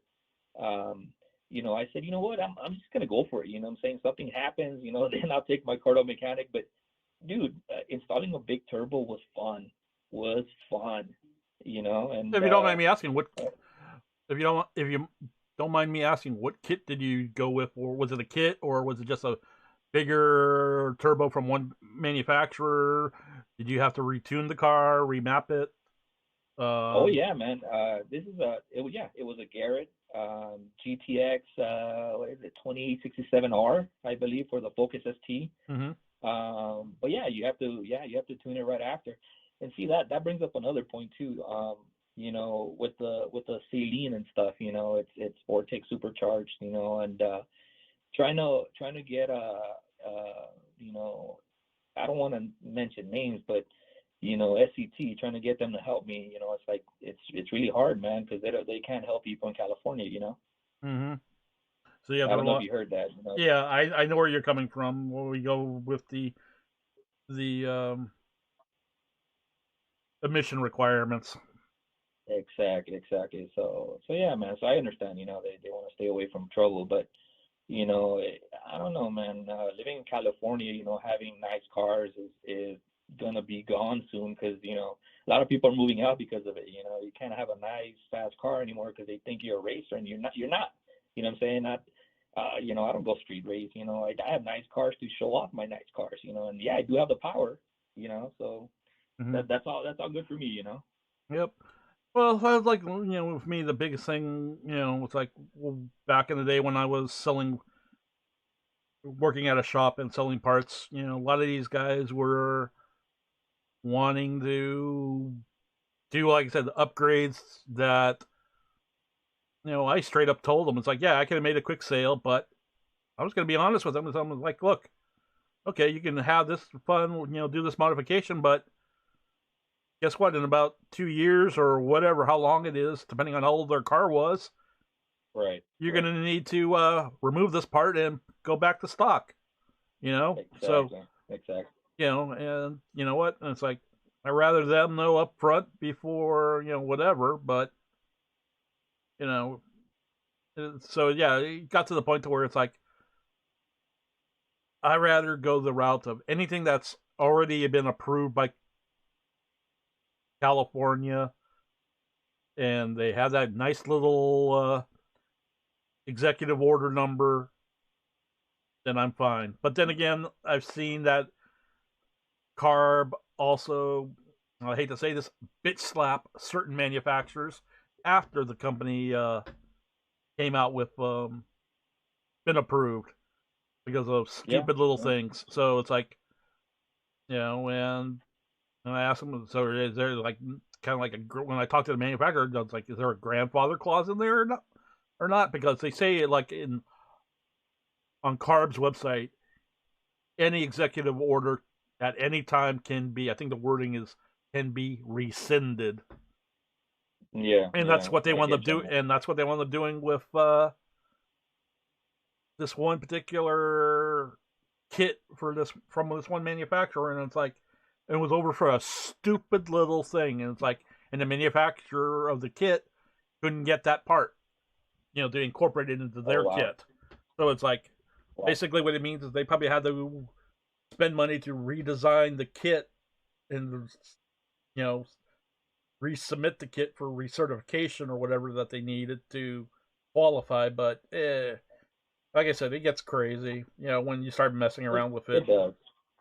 It does. But, out here in Cali, you see cars and they're all tuned, you know what I'm saying? You see beautiful cars, shiny cars, and they have power, they're tuned. So it's like, it's not like we're having, a million accidents a day, these guys are tuning their cars just so they can know they have the power, so they can work on their cars, and I don't know, man. I mean, it sucks. It sucks. But like you said, I wish these companies had like a grandfather, clause, like when you bought the part, if it was okay to have it here, you can still get help with it, even though now it's not, so, hopefully my business goes well, man. And like I said, I'm here just to save people money and to promote, install yourself, man, do it yourself. You never know when you need to take it off. Yeah, definitely, man. Definitely on that aspect. Yeah, like I said, like one of the things that I'm going to try to do is, like, right now we have 5 people watching 4 people currently watching the stream right now. But one of the things I'm going to try to do is I'm going to do a direct message to a lot of the vendors in the that are SEMA members, who obviously I'm going to assume are manufacturers and whatnot, and try to get them on board to maybe come onto like a Zoom call or whatever, and maybe we can, kind of like if they were planning on being at SEMA to display their wares and tears, give them an opportunity to talk about their products on my program, on my show, my channel, and maybe generate leads. So like somebody like you may want to be able to reach out to them after seeing the stream and whatnot. So that's what I'm going to try to do. Yeah. I'm going to try to reach out to them and try to promote, that's what my show, my channel is about, is bringing people the latest automotive news and trends. And if I can help a manufacturer, to get the word out about a new product or whatnot, all I ask is them to, to work with me a little bit and, come onto my show and promote the products. It's not like I'm not big enough to where I'm not like saying, hey, you want to be on my show, you need to sponsor me. I'm not saying that, but if they're willing to want to entertain that idea, I'm open to it. But yeah. But you see that's when SEMA is very important, because you're not only talking to one person. You know what I'm saying? You have a whole line, a whole roll full of different tires. A whole roll full of different wheels. Rims. It's not the same. That's what I'm saying. I was really looking forward to SEMA this year, and now it's now I'm gonna have to call different people and see if I can get them on Zoom, like you said. Probably get a one-on-one call, but it's not the same. It's not the same. As being there. And touching the product, looking at the product. And that's how you learn. I'm saying? SEMA wasn't only for you to make contact. It was also for you to learn about their product. Actually see it. I'm saying? Compare it to the booth next door, the booth next to them. If they're selling the same product. So yeah, man. It's really sad. That we're not having SEMA this year, but yeah. Oh well. Yeah, like I said, like I covered earlier in the stream, how, as I mentioned, like some of the stuff that what Nevada's got to go through, it's like I mean, they don't want public gatherings to be any larger than 50 people. So can you imagine SEMA happening under those guidelines? Oh, That's not going to happen. no way. No And then way. here's the other one the rationalization that I thought of was like, okay, how many of you, if you've been to SEMA in the past, how many of you have ridden the monorail? You know, back That's packed. That's packed. exactly. I mean, you can't move. You Yeah. can't move. You know, so Yeah, you're like cattle in a cattle car. So it's like, yeah, you want to talk about social distancing now? It's like, yeah, those lines, yeah. trying to get in and, especially at the end of the day, trying to leave the convention center. It's like, yeah, I don't think it's going to happen.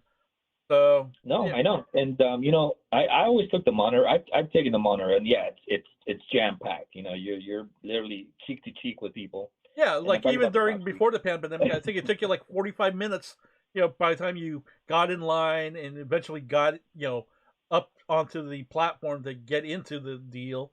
It's like, Yep. Yep.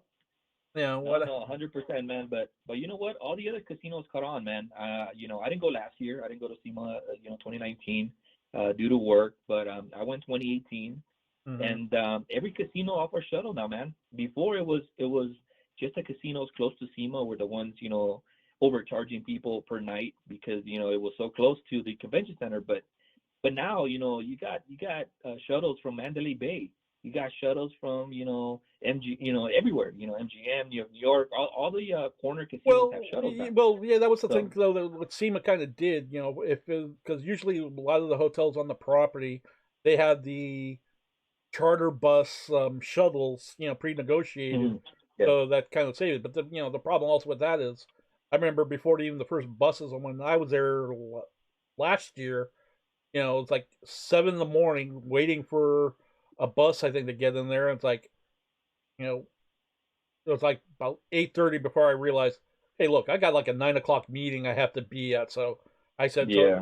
got my guys like, I'm taking an Uber, and Yeah. just to get there so I can be there on time to meet, for the interview that I had to film. So it's like, Yeah. it's great having the feature of you're taking a lax deal, but but that's like a subject like for a future video if people want to see it, like tips and tricks of attending SEMA, maybe in middle of next year or something, same time next year. Maybe I'll create a Yeah. video, give people like your input and other people who've attended, give tips and tricks for somebody who's, I find it hard to believe, but I'm sure there are people out there who've never been to SEMA before, and give them tips and tricks. Yeah.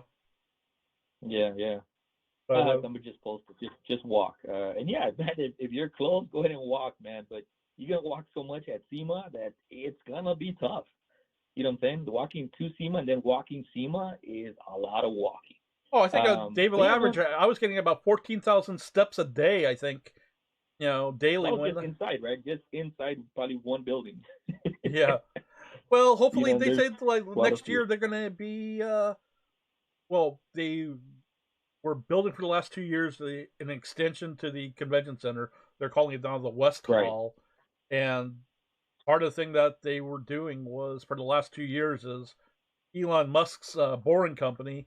They were digging an underground tunnel from the South Hall all the way to the West Hall. I showed it earlier in the on the stream. Let me see if I can pull it up here. Yeah, let me pull it up right now. I'll show it on this stream right here. But yeah, so they have this big underground tunnel that's supposed to be unveiled in January of 2021. Oh wow. That they were going to do, but obviously just in time for CES. But CES just announced that they're postponing it. Yep. So it's like, great, even though they were on time. But yeah, so you imagine all these autonomous Tesla open door, whatever kind of like vehicles that can hold like between 4 to 6 people, maybe even more, I forget, that'll drive you to these, 3 different stations, that they have. They have one where the second stop is at the Central Hall location, and the third stop is at the West Hall, and then turns around. So I do see your map. And for those who don't know, the West Hall, that used to be the parking lot, man. We used to have we used to park there. Take the little bridge across to the North Hall. So now that's closed. So now parking. See, and that's the thing. I love SEMA because it was so easy for you to park there, $10 a day. But now it's like they closed that lot, and now they're I drove my car and I couldn't find parking 2 years ago. So I drove back and took the shuttle for the very first time, and I love it. I took it for the rest of the week. I took the shuttle, the Treasure Island shuttle, and but yeah. So just so people would know that used to be the parking lot, the West Hall. Yeah, it's things have changed, and like I said, that part of that parking lot, what the new West Hall was part of, to give you perspective. It was basically that whole block where one end where the Riviera Casino was, and right. pretty much that whole entire block section got leveled basically. So part of it was a parking lot, part of it was a parking garage on one corner, and then obviously they had the casino.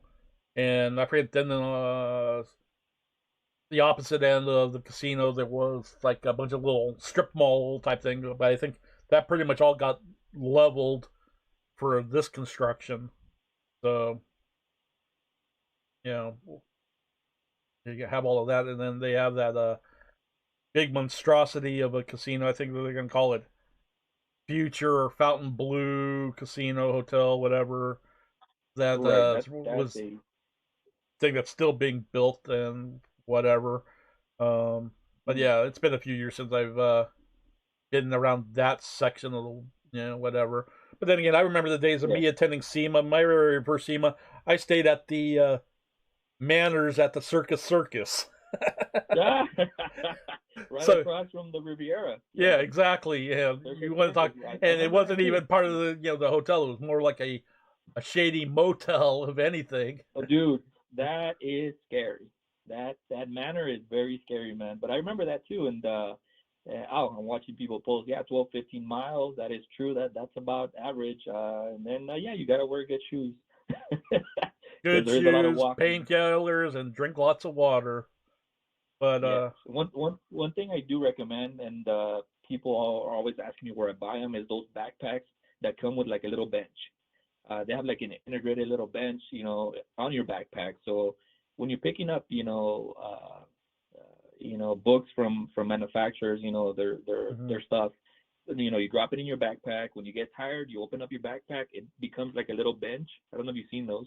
No. You sit, you eat. Oh yeah, dude. I always take mine, man. And I'm telling you, I get people going, "Where did you buy that?" And I'm like, dude, you gotta order these online, man. You gotta be ready for SEMA. Well, I kind of understand. I kind of understand that aspect because for me, on the aspect of what for my backpack, because of the camera gear stuff I had something with with the wheels and a hard handle I can retract and pull up. But right. But now you got me sparked interest. I'm gonna have to go online and start seeing if I can find what this bench seat backpack looks like. I gotta go find one now. Dude, if you can find one right now and post it on your pod, people are gonna like it. It's like a little bench, man, and it folds out perfectly, and it fits. You fit right on it. You know what I'm saying? And because to eat, you don't have to sit on the ground. You just sit on your little bench. Yeah, because trust me, it's like but you do, after a lot of walking around, there's really no place for you to really sit down and get off your feet for a second. Get a couple bottle of water or whatever to eat. Yep. So, because you'll have people sitting down up against a wall on the ground. As you walk the halls. So that is so true. But look into that backpack, bro. It's a lifesaver, man. Especially for SEMA. For any convention. Yeah. Oh, and the other aspect is that if what I tell people also is if you're going to be getting a lot of catalogs, brochures, whatever, set aside some money in your budget, whatever, and when you're at the convention center, go to their guest service slot. They have like either a FedEx or a UPS Depot office. Ship all of your marketing materials back to yourself. Don't carry it on the plane unless you only got specific items that you can't live without. But take advantage. Ship the your marketing materials, your catalogs back to you. And by the time you get back, a day or two later, it'll be at your door. That's true. That is very true. Yeah, that is very true. 100%. Yeah, but then again, like I said, unless you're in the process, like I said, if you drove out there yourself, then yeah, you got room in your trunk space to do it. But if you're flying in, you know what? Save your fly-in stuff, your checked baggage, fees or whatever. Just mail it in. I think it'd be cheaper to mail it versus what you pay an airline for an extra bag or something. Right, exactly. No, like exactly what you're saying. Well, lucky me, I drive from California, so yeah. When I come back, my trunk and my trunk and my back seats are full of stuff. So yeah, man, it's really sad, you know what I'm saying, that we're not gonna have it this year, but. Well, it brings back, back on when you and I both were there way back. Oh, it had to be at least, 15, 20 years ago? Yeah. I think our first time we attended was 2003. Okay, that was the first time we attended together. As a group. I still have my Roush. Yeah, and I remember that because I think it was 2003. I had my 95. Out there, and then I remember. I'm not sure if you were with us or not, but a bunch of us got out. We're like, actually, this is before I think Las Vegas actually blew up.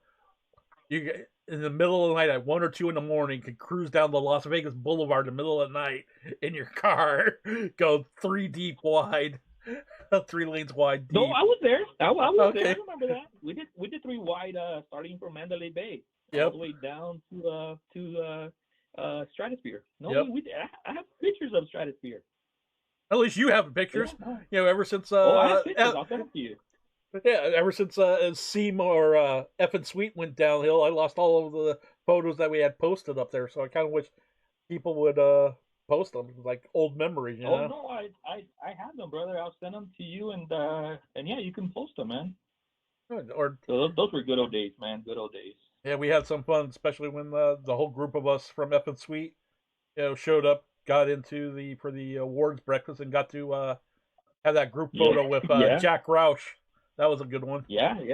Met him before anybody else came into the building. So yeah. No, it was fun, man. It was fun. It was good times.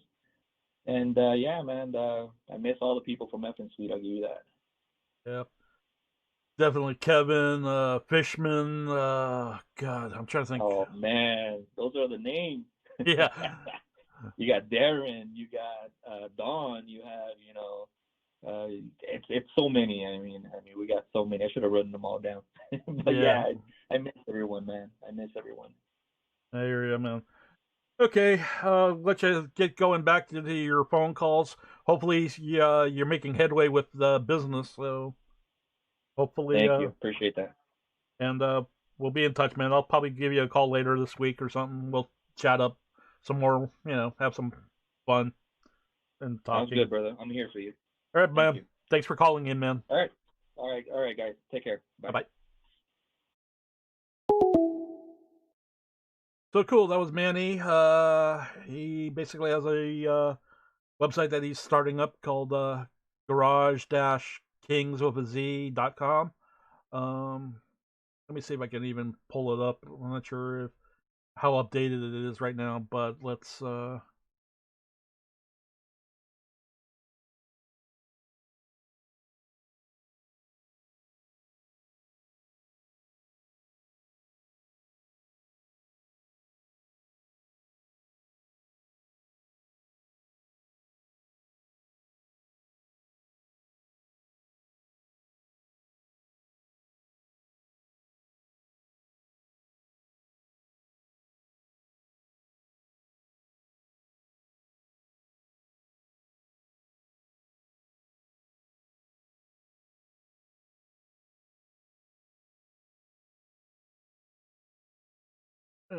try those. So yeah, here is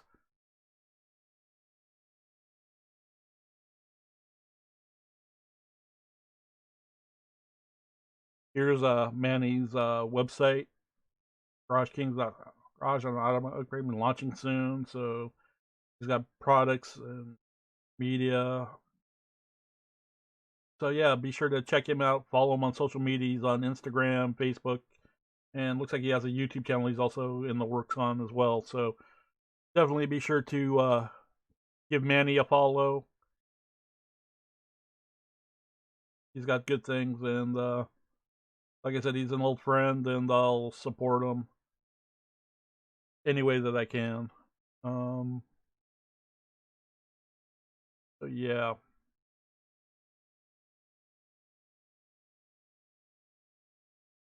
So let me see if I can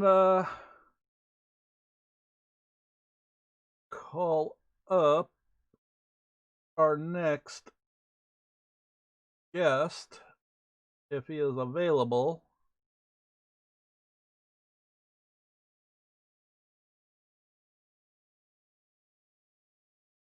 Hopefully he is available.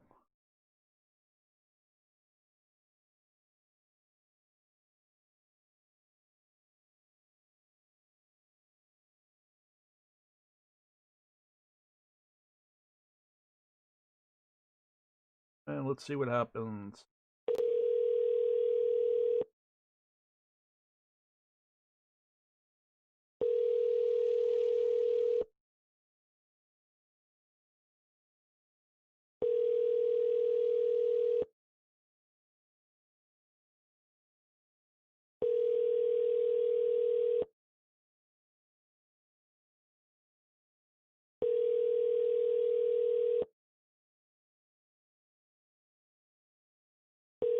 I'm sorry, the person you were... He's not picking up, so let me try another avenue.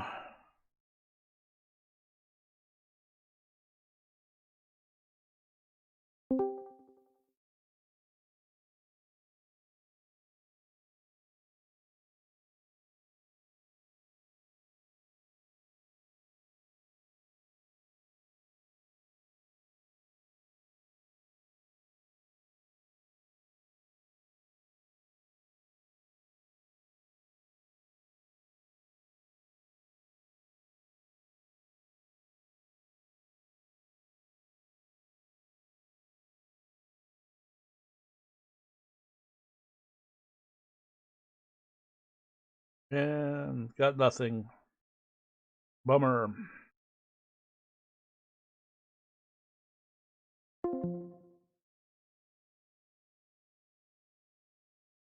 So yeah, no luck with him.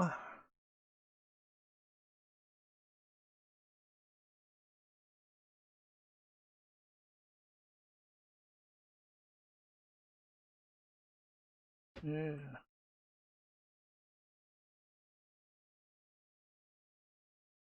So yeah, it looks like I'm trying to reach Will Weeding of MustangMedic. Trying to see if he's available. Here's Will's Instagram page. Here. So yeah, I'd like to actually talk to him about what he's discussing here on this post here. PRI show, Performance Racing Industry. This year's PRI show is scheduled for December 10th through the 12th at the Indiana Convention Center. MustangMedic is planning to be there, so I'd like to discuss with him a little bit about this show as well as SEMA. So yeah, so trying to get a call. So if hey Will, if you're listening to the stream right now, give me a call to 805-419-5129 is the call-in show number, or I can try to reach you calling you if you'll pick up. So yeah, let's see what you got here posted here on about the PRI. December 10th, 11th, and 12th, 2020. Yes, 2020 shows are still forging forward, and MustangMedic is there to support them. We need to make the most of it. Hashtag car people. PerformanceRacing.com for details on this show. MustangMedic plans to be there this December. We predict December 2020 will be a celebration. Amen, brother, to that. Even though, for those who don't know what PRI, it's a performance racing industry show. It's kind of like the hardcore racing aspect of what SEMA could be. SEMA is more geared towards more the everyday entry level to slightly getting into hardcore performance racing. But if you're hardcore into motorsports and performance racing, these manufacturer and custom part builders, this is the show that they would be at. In the past, the show used to bounce around between Indiana and Florida. It would rotate, I think, in the years, but I think they've made Indiana the home state for the show, because the last few years I've noticed it's been in Indiana. But when I was first getting into the industry, it would bounce between Florida and Indiana. But yeah. Comment down below if you want me to attend PRI this year to cover that event, if you guys want to show interest on that one. So, yeah, let's hear in the comments. Be sure to like, subscribe this channel for updates. Leave a comment to this video if you made it this far in this video to hear it. But no, I'm not ending the stream just yet. I still want to try to get Will, aka MustangMedic, onto the live stream, get his thoughts and inputs, and whatnot. But yeah, Will basically covers different car show events, and he's got some great content and some great interviews that he's acquired over the years. So definitely worth checking him out.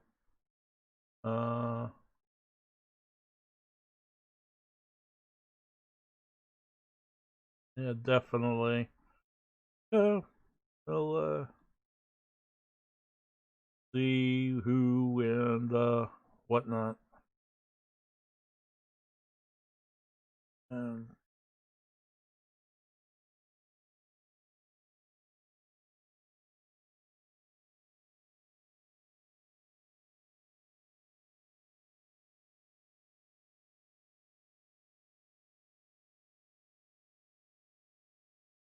so at least I was able to get at least 2 callers. Would like to have more people to call in, so at least 2 out of the 3 that I was shooting for are have made it. So that was good. Hey, Will, come on, answer your phone or call in. Don't be shy. I know you're not shy. Come on, call in. So if you guys know MustangMedic, tweet at him, DM him, tell him that Gear Vlogz wants him on the show right now. Blow up his inbox. Or is he on phones, moving and shaking in groups?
Oh, got a call. Do I have Will? Oh my gosh, is it actually working? I see a picture of you, but I got at least the voice call version of you coming in on the call. So I'm not showing you. I see myself in a preview. Yeah. Well, that's the video call feature of Discord, but the call should be coming in. Are we actually doing something live right now? Or Yep. What's happening? We're live right now. On YouTube? Yep. Right now, all I got, when you're talking, I got a little voice meter graph going up and down when you talk. Oh. All right, how do I turn the camera on? Oh, I have to play around with the settings that bring your phone in or a picture of you in. So give me a second to play with that aspect. So give me a second. This is live right now, but it's just my voice? Yep. I was trying to set this up like as a phone call deal, whatever. So give me a second. I'll put your picture on there if you want. Well, you don't have to put my picture on. I was just trying to figure it out. Yeah. Yeah, like I said, this is like a it's like another app. With Discord, I could actually have multiple people be on this call, like a voice call, versus the dialing in one phone number. I can only have one person call in. So this way, I have the ability to have multiple people call in. Does that make sense? But yeah. Give me a second. Let me. It wouldn't take much for me to add your mug into the picture. My mug. Yeah, your mug. I can go radio. I've done radio interviews before. I don't have to do that. Yeah, but you know what? Your face is your brand, so let's. Your face is your brand. I like that. Yes, it is, my friend. Yes, it is. And then when this is done, it just gets saved to YouTube, and people can randomly view it. Yep, on the replay. Yep, they can view it. So. It's a little weird being live though, and this all being recorded right now while we're talking. Usually, this is the conversation we have before we go live. True, but we're live, and it's reality. Yep, you got it, my friend. Oh man, I haven't worn my black cowboy hat in a long time. I've been wearing my straw for so long. I realized how much I don't like my black cowboy hat anymore. Oh no. I got to get this thing shaped. Huh. Interesting. Yeah, let me let's see, I got this here.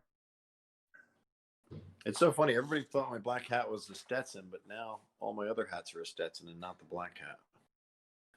I don't know how I got that impression. Stetsons are much nicer than my black hat.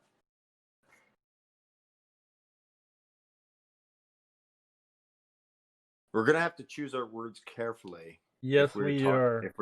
If we're talking about the closings of shows, aka SEMA, aka Mustang Week.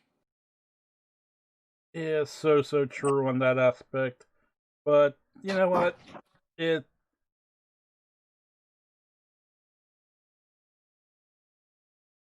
me a sound level check. Okay, cool. I think I got a. Let me see if I can make you bigger, a little bit bigger. I can't see you. Yeah, that's the one problem with Discord. They won't allow it. So if you want to see what you're going to look like, whatever, you probably want to turn into the pull up on your phone the live stream. Huh? Yeah, the live stream. Yeah, that's it. So I can be connected to you right now, and I can view myself on the live stream on YouTube. Yep. And I find you by Gear Vlogz, right? Yep. Gear, and this is recording right now. Yeah, well, the picture doesn't drop right now, so oops. Oh well. Oh, because you went away. That's why. Yeah. So when I go to try to view it on there, what you're telling me. It doesn't work. Yeah, it'll be a little slightly delayed right now. So yeah. Forget it. Okay, but you can watch it on the replay. So, and let me do one other. Am I cropped properly? What do I care? You figure it out. It's on the phone version of it, but you're good. It's the on the phone version, but I'm well. Good. You know the vertical portrait style of how they do things. We can go horizontal. Well, that's up to you, man. Do I look horizontal on the screen? This is driving me nuts. No, I got you. I got a nice, good talking head picture of you. So, all right, I'm gonna actually go public with your face now. So here we go. Oh, so we're not public with my face. Not yet, but you're about to right now. I'm being way more public than I want to be at the moment. Usually, I'm really public. Everybody, we have Will Wheaton, aka MustangMedic, on visual, so you can actually put a picture to a face or a voice to a face. One would hope that the voice connected to the face, that would mean they're actually watching MustangMedic, which I of course appreciate. Yep. And it's William Wheating, but it really doesn't matter. I'm just known as MustangMedic. There we go. Okay, so obviously you heard the announcement. You and I both had plans. We were going to be meeting up at SEMA, and then they announced they canceled it. I get the reasoning why they're doing it. Deep down in the back of my mind, I had a feeling that this was going to happen with the U.S. border still being closed, so no international travelers were going to be able to attend the show. I get that. I found that out by talking to Mustang Marie, because I was wondering why she wasn't at the Ford Nationals, because she was there last year, and she said they're not allowed into the U.S. And that's how I learned that Canadians can't come in. That's kind of amazing.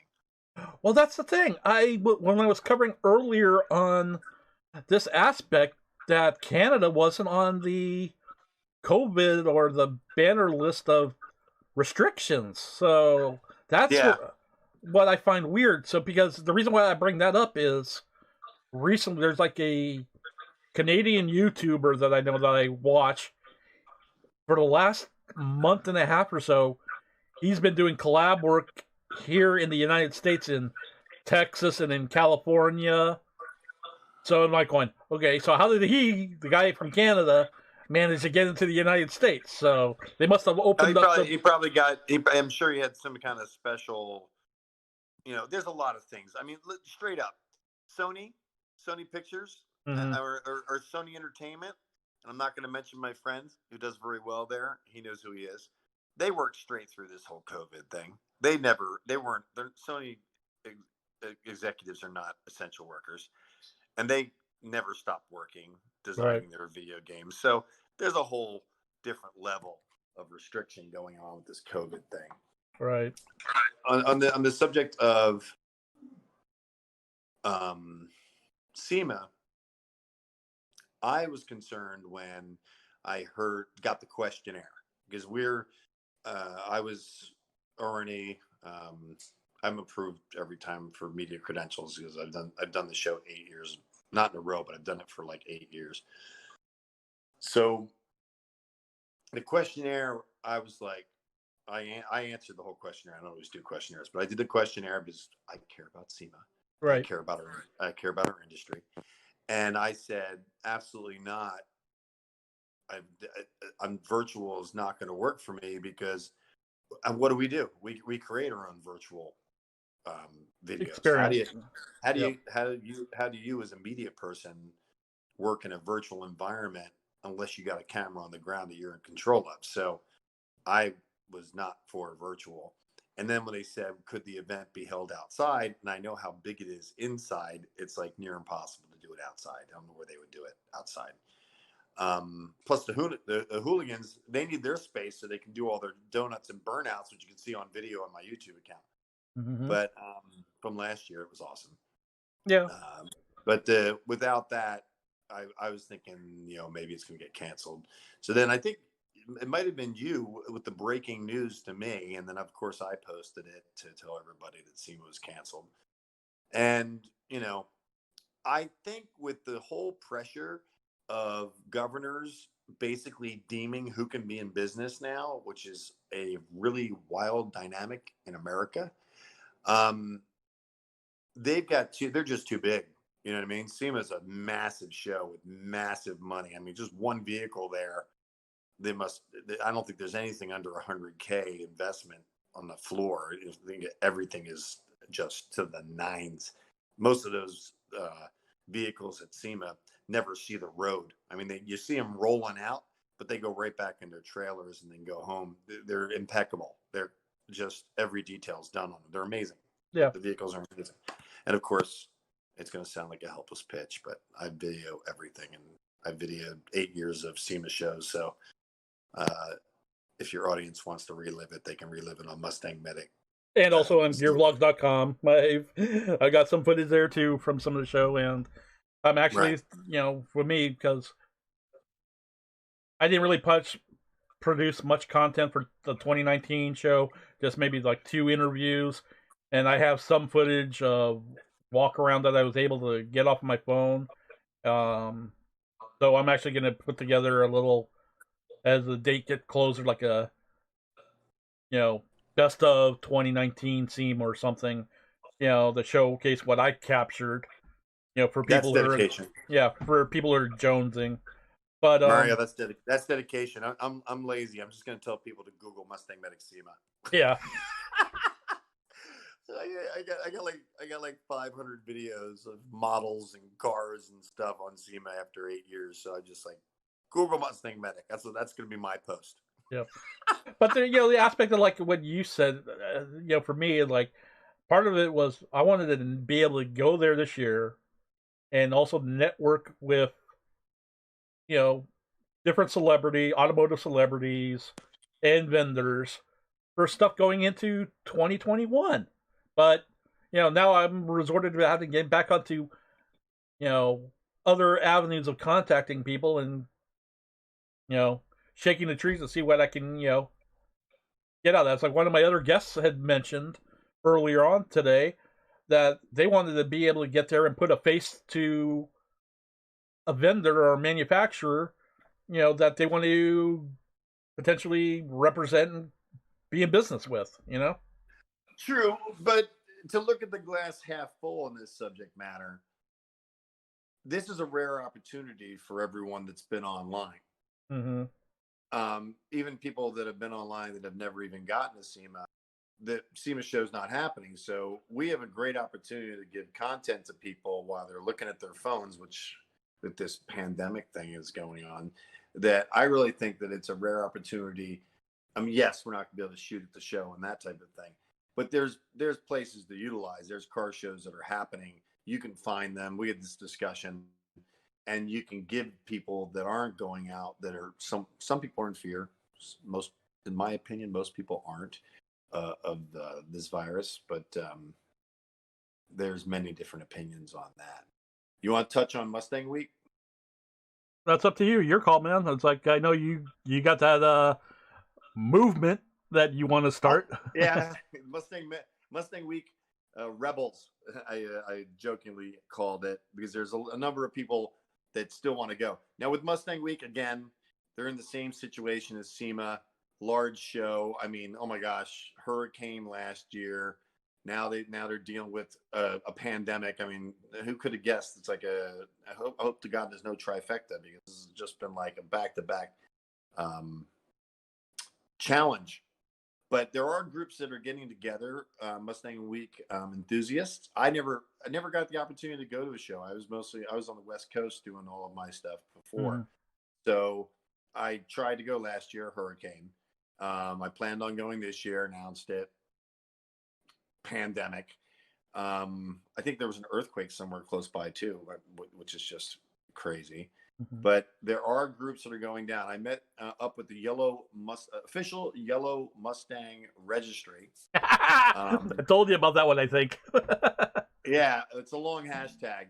Official Yellow Mustang Registry. For those of you that don't know, in specific car groups, especially Mustangs, they get together by color. Now we're not into segregation. I just want to say that. But the Mustang guys love their color of their Mustangs. And this group, the Yellow Mustang Registry, they had a tent down over at the Ford Nationals. Mark, who's the VP of the group, I met back in 2012 at the Shelby Museum during a SEMA show. We went there off hours for SEMA and went to it, Bobby and I. We picked those two up in the MustangMedic truck and drove around Vegas with our microphone going, "Hey, it's MustangMedic," and everybody's waving at us. They were like in shock. They didn't know what happened. It was all on video, and I didn't post it, and I lost the video. I can't explain that, and Mark always reminds me that every time he sees me. But he was there with Mark, and Dave. And Dave was the one, if you guys watch the posts on Instagram on MustangMedic, he's got the most beautiful S550, the newest body style, the 6th generation Mustang in yellow with a package that's called, I always forget it, Faulkner? You have to look at the pictures. Just an incredibly beautiful car. I couldn't stop photographing it. So I've got tons of yellow Mustang pictures. But they were a great group of people. They hosted us. We stayed at the hotel with them last night, and Rachel made fast friends with Krista and a number of other people. Of course, all of them had yellow Mustangs.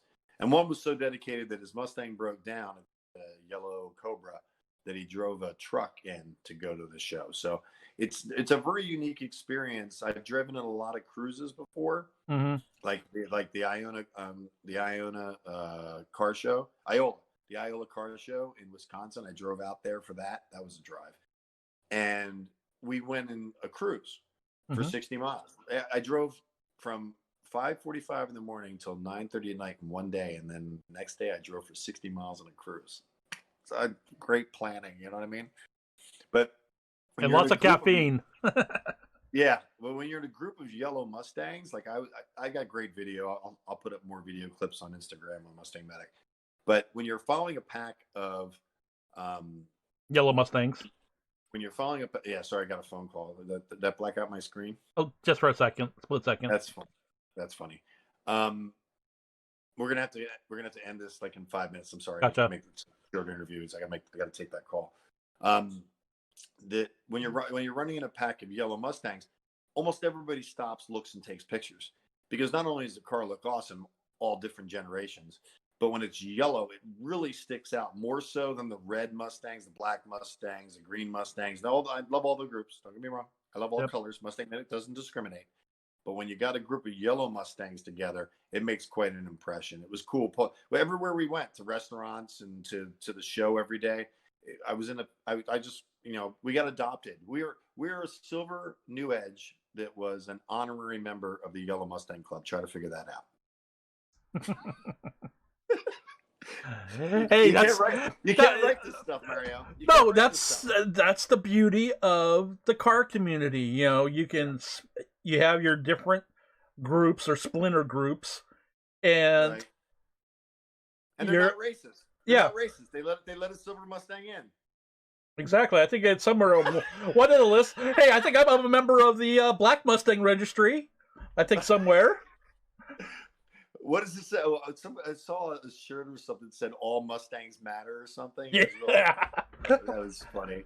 So my favorite one is "Jesus Matters." That's my favorite shirt. But go ahead. Okay, but before we end this call, you had posted possibly that you're in negotiations or talking with the organizers for Performance Racing Industry or the PRI show. So any info? I'm talking to the PRI show. I'm waiting for media credentials, so I'm not going to promote that yet. I only go into promotion when I've got media credentials and other factors that. Well, the question that I understand on that, but since you've been in talks with them, are they still? Do you get any indication that they are moving forward? Yeah, they're moving forward. They are moving forward. They've got the guidelines from Indianapolis. Mm-hmm. They've got, and it's actually a shorter drive than the Iola car show. I'm pleased to report. I'm not going to take a plane. I'm going to drive the 222,000 mile Mustang out there. Yeah, the reason why I just keep pushing that 3.8 to see if it's going to make it. But again, I'm sorry. What was your question, Marion? Well, I'm debating whether or not if it does happen, and if you're going to be there, maybe we can in a similar situation where we were planning for SEMA, because of the fact that the cost that I would have spent for a week in Las Vegas will be my airfare for getting out to Indiana and back. Does that make sense? Where are you located, Mario? Northern California. You can drive that. It's right in the middle of the country. It's like right there under Chicago. It's a little bit longer than my drive. But what do they say? Time is money. Well, is it really when you think about it?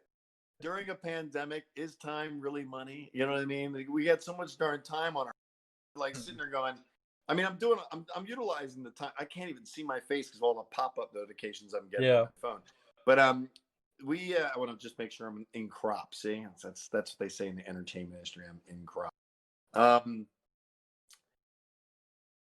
I think that this pandemic has created a lot of opportunities for us to reevaluate our priorities, to be appreciating our friends and our lifestyles, to be appreciating the little things in life. And, as we watch people attempt to burn down America, it just keeps making us more and more patriotic on how great our country is. Yeah, it is true. It's like we only have to,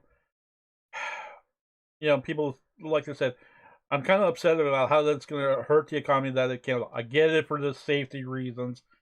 I get it. People should be wearing masks in public, but, like with SEMA, it's like, after what I'm seeing, it's like Nevada, you can't have more than 50 people in a public gathering. How the hell, on the, on that aspect, it's like, it's bad enough. The convention industry alone for Las Vegas or Nevada in general is close to $1 billion industry, and I guarantee that.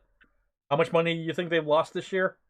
No, everybody. I mean, the restaurants fail 90% of the time in a good economy. Can you imagine how many restaurants just can't make it with the rent? There's just no way they can make it. Even though the only way they could possibly make it is just close the darn thing down and not have any expenses and just see if they can ride it out. But how do I say this? Well, I just read an article that at least the Las Vegas locally, the city of Las Vegas, they passed a city or emergency city ordinance putting a cap on the delivery companies like the Uber Eats, DoorDash, Postmates, from putting a cap on what they're charging the restaurant businesses, service charges, fees, because they were getting close. What the article read was they were charging them close to 30% for every single order.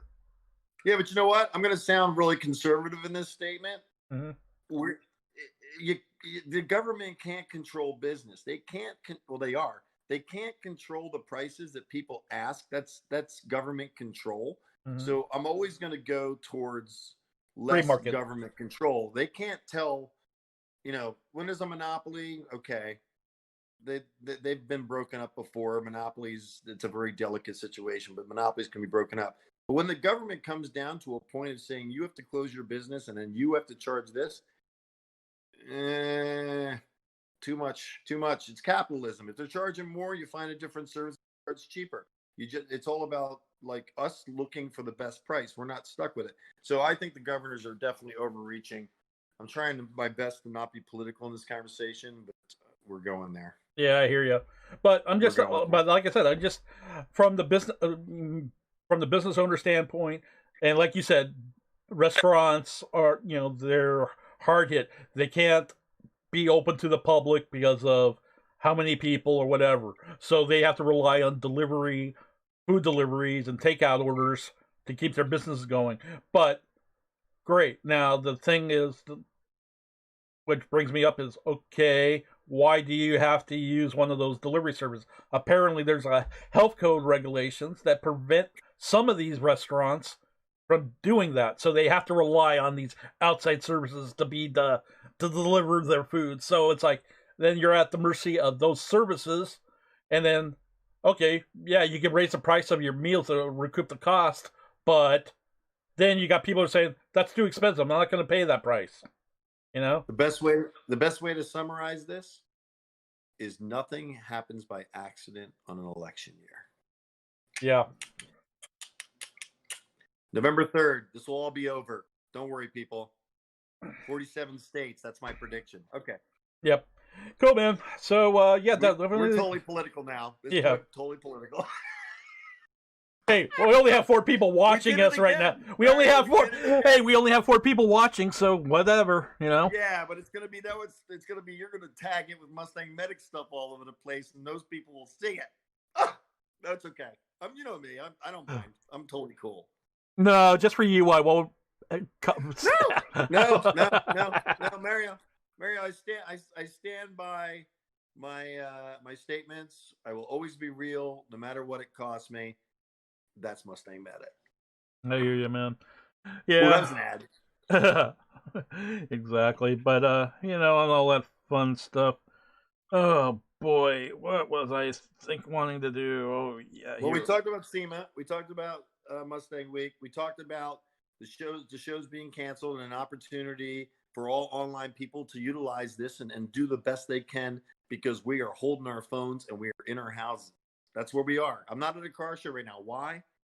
Because I don't know where one is right now, but I'll find it. True, man. And I think on that aspect, stay tuned to all of our channels for latest updates, both MustangMedic on Instagram, YouTube, Facebook.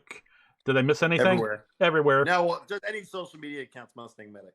Yeah, I grab since I've been doing this for 9 years. Every time a new social media popped up, boom, I grabbed it. So I've been very fortunate. Of course, TikTok, of course, anything. Think anything MustangMedic. And for those of you that are thinking about grabbing one that I don't have, I'll get you. You will not use my name. It's me. I'm MustangMedic. In my own little world, I'm famous. Only in your right mind. Yeah, I had a guy here. I'll close with this because it's pretty funny. I had a guy that was like telling me I'm not famous, right? Mm-hmm. Now, famous is you can be famous with a group of 5. You can be famous with 5 million. Famous is of course subjective. So I have a good time with it. I do the whole Colbert thing that he does with Bill O'Reilly. When I do MustangMedic uniform only, I'm like, of course you know me. I'm MustangMedic. So he's trying to convince me I wasn't famous. So I started to get more and more ridiculous. It's all through a direct message, right? And he's telling me this, and I'm like, but this. And I'm acting like I'm arguing that I'm famous, which just makes me look more dumb. That's why I thought it was funny. So I go on and on and on. And then he says, you should be careful. People are going to know where you are. I'm like, Google me, man. You can find me. So I sent him my address, and he sent me a picture of Google Maps with the top of the house that I'm in. And I'm like, dude, everybody can locate everybody in this day and age. Anybody that thinks they're hiding and has a cell phone is out of their darn minds. Google knows everything that you're doing. I'm going to say it. It's on a Google platform. Think about it. When you say, hey, Siri, which is probably about to kick in. Nope, it didn't, because I'm on this call. When you say, hey, Siri, the phone hears you say, hey, Siri. You know what that means? The phone is always listening to what you're saying. So be careful what you say. I'll go one further. If, at least on the Android aspect, you go into your settings for your specific account for your phone. In there is a recording log where every time you've said, hey, blank, it will show you all the recorded files of all your questions you've asked. That's just skimming the surface. Yep. What you said, you know what I mean? That's just totally skimming the surface. And I'll give you one more story. I'm sitting there, right, talking to my mother. For some of you know, when I was MustangMedic undercover, I was driving a Buick Montana family van. I drove it to Ford Nationals last year. It's dead now. I kind of killed it. Not intentionally. Well, I said to my mother, and, the transmission was slipping. It was gone. It was just right before I got the new Edge. And I said, maybe we can see what we can get for trade-in value, or I'll call to see to sell it. Well, I'm driving away in my car 10 minutes later, and I get a phone call on my phone. I'm like, hello. He's like, I understand you're selling a Montana van. And I'm like, how did you get that information? Because I did not yet Google search anything to see what values were or anything. I'd done no research online. All I did was say to my mother, we could sell the Montana van. Within 10 minutes, I got a phone call trying to pitch me on buying the Montana van. Is that freaky? Yes, it is. Is that freaky? And yeah. I'm assuming your mom wasn't searching on the internet or on the web. No, my mom, she's got an Android. Sorry, Android. Yeah. I'm an Apple guy. Sorry, I know it just sounds terrible. But you have to admit, you do admit Androids imitate Apple, right? You do admit that, Mario? I just like Android better than Apple. I'm sorry that as far as why do you like Android better than Apple? Yep, and I'm going to say right now, I'm sorry, guys, but Apple products, they're just overpriced, and I think some of the fanboys, of the Apple fanboys, say they come off as being elitist. I'm sorry, but that's how. Right. It's obvious that, I'll say this, it's obvious Mario's not going to get sponsored by Apple. So Apple, MustangMedic's here for you. Android, I'm here for you. Mario, I got to talk to you about sponsors later, okay? We'll talk about that offline. Yeah, man. And of course, you're welcome to go to that show that I have not yet confirmed that I'm going to yet. Yeah, I'll say its name. Yeah, that's it. Can you tell how commercial I am? I'm getting so commercial. I hear you, buddy. I hear you.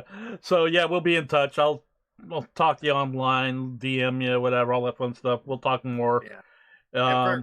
And guys, I'm going to pitch Mario on his own show. He's a good guy. He's got great intentions. Follow him. MustangMedic likes gear vlogs with a Z. Thank you, brother. All right, man. Cool. So we're going to end this show now and disconnect. And boom, we got him there. And let me... we got one-on-one.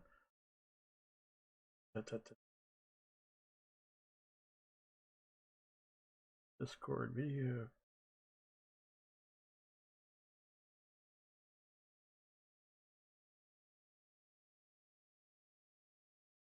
Boom. Boom. So we got that, and boom.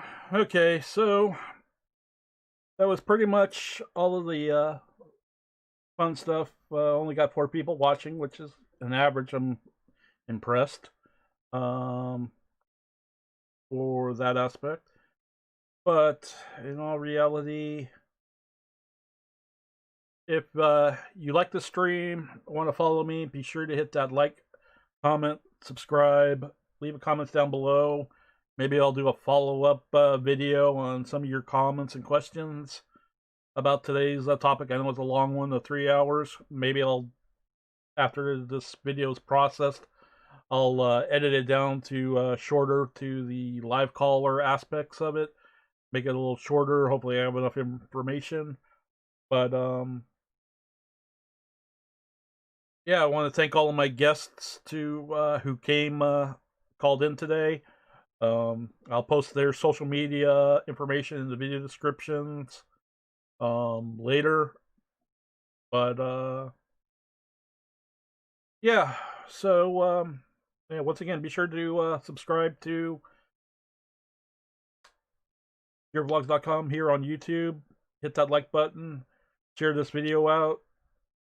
The stream up. All that fun stuff.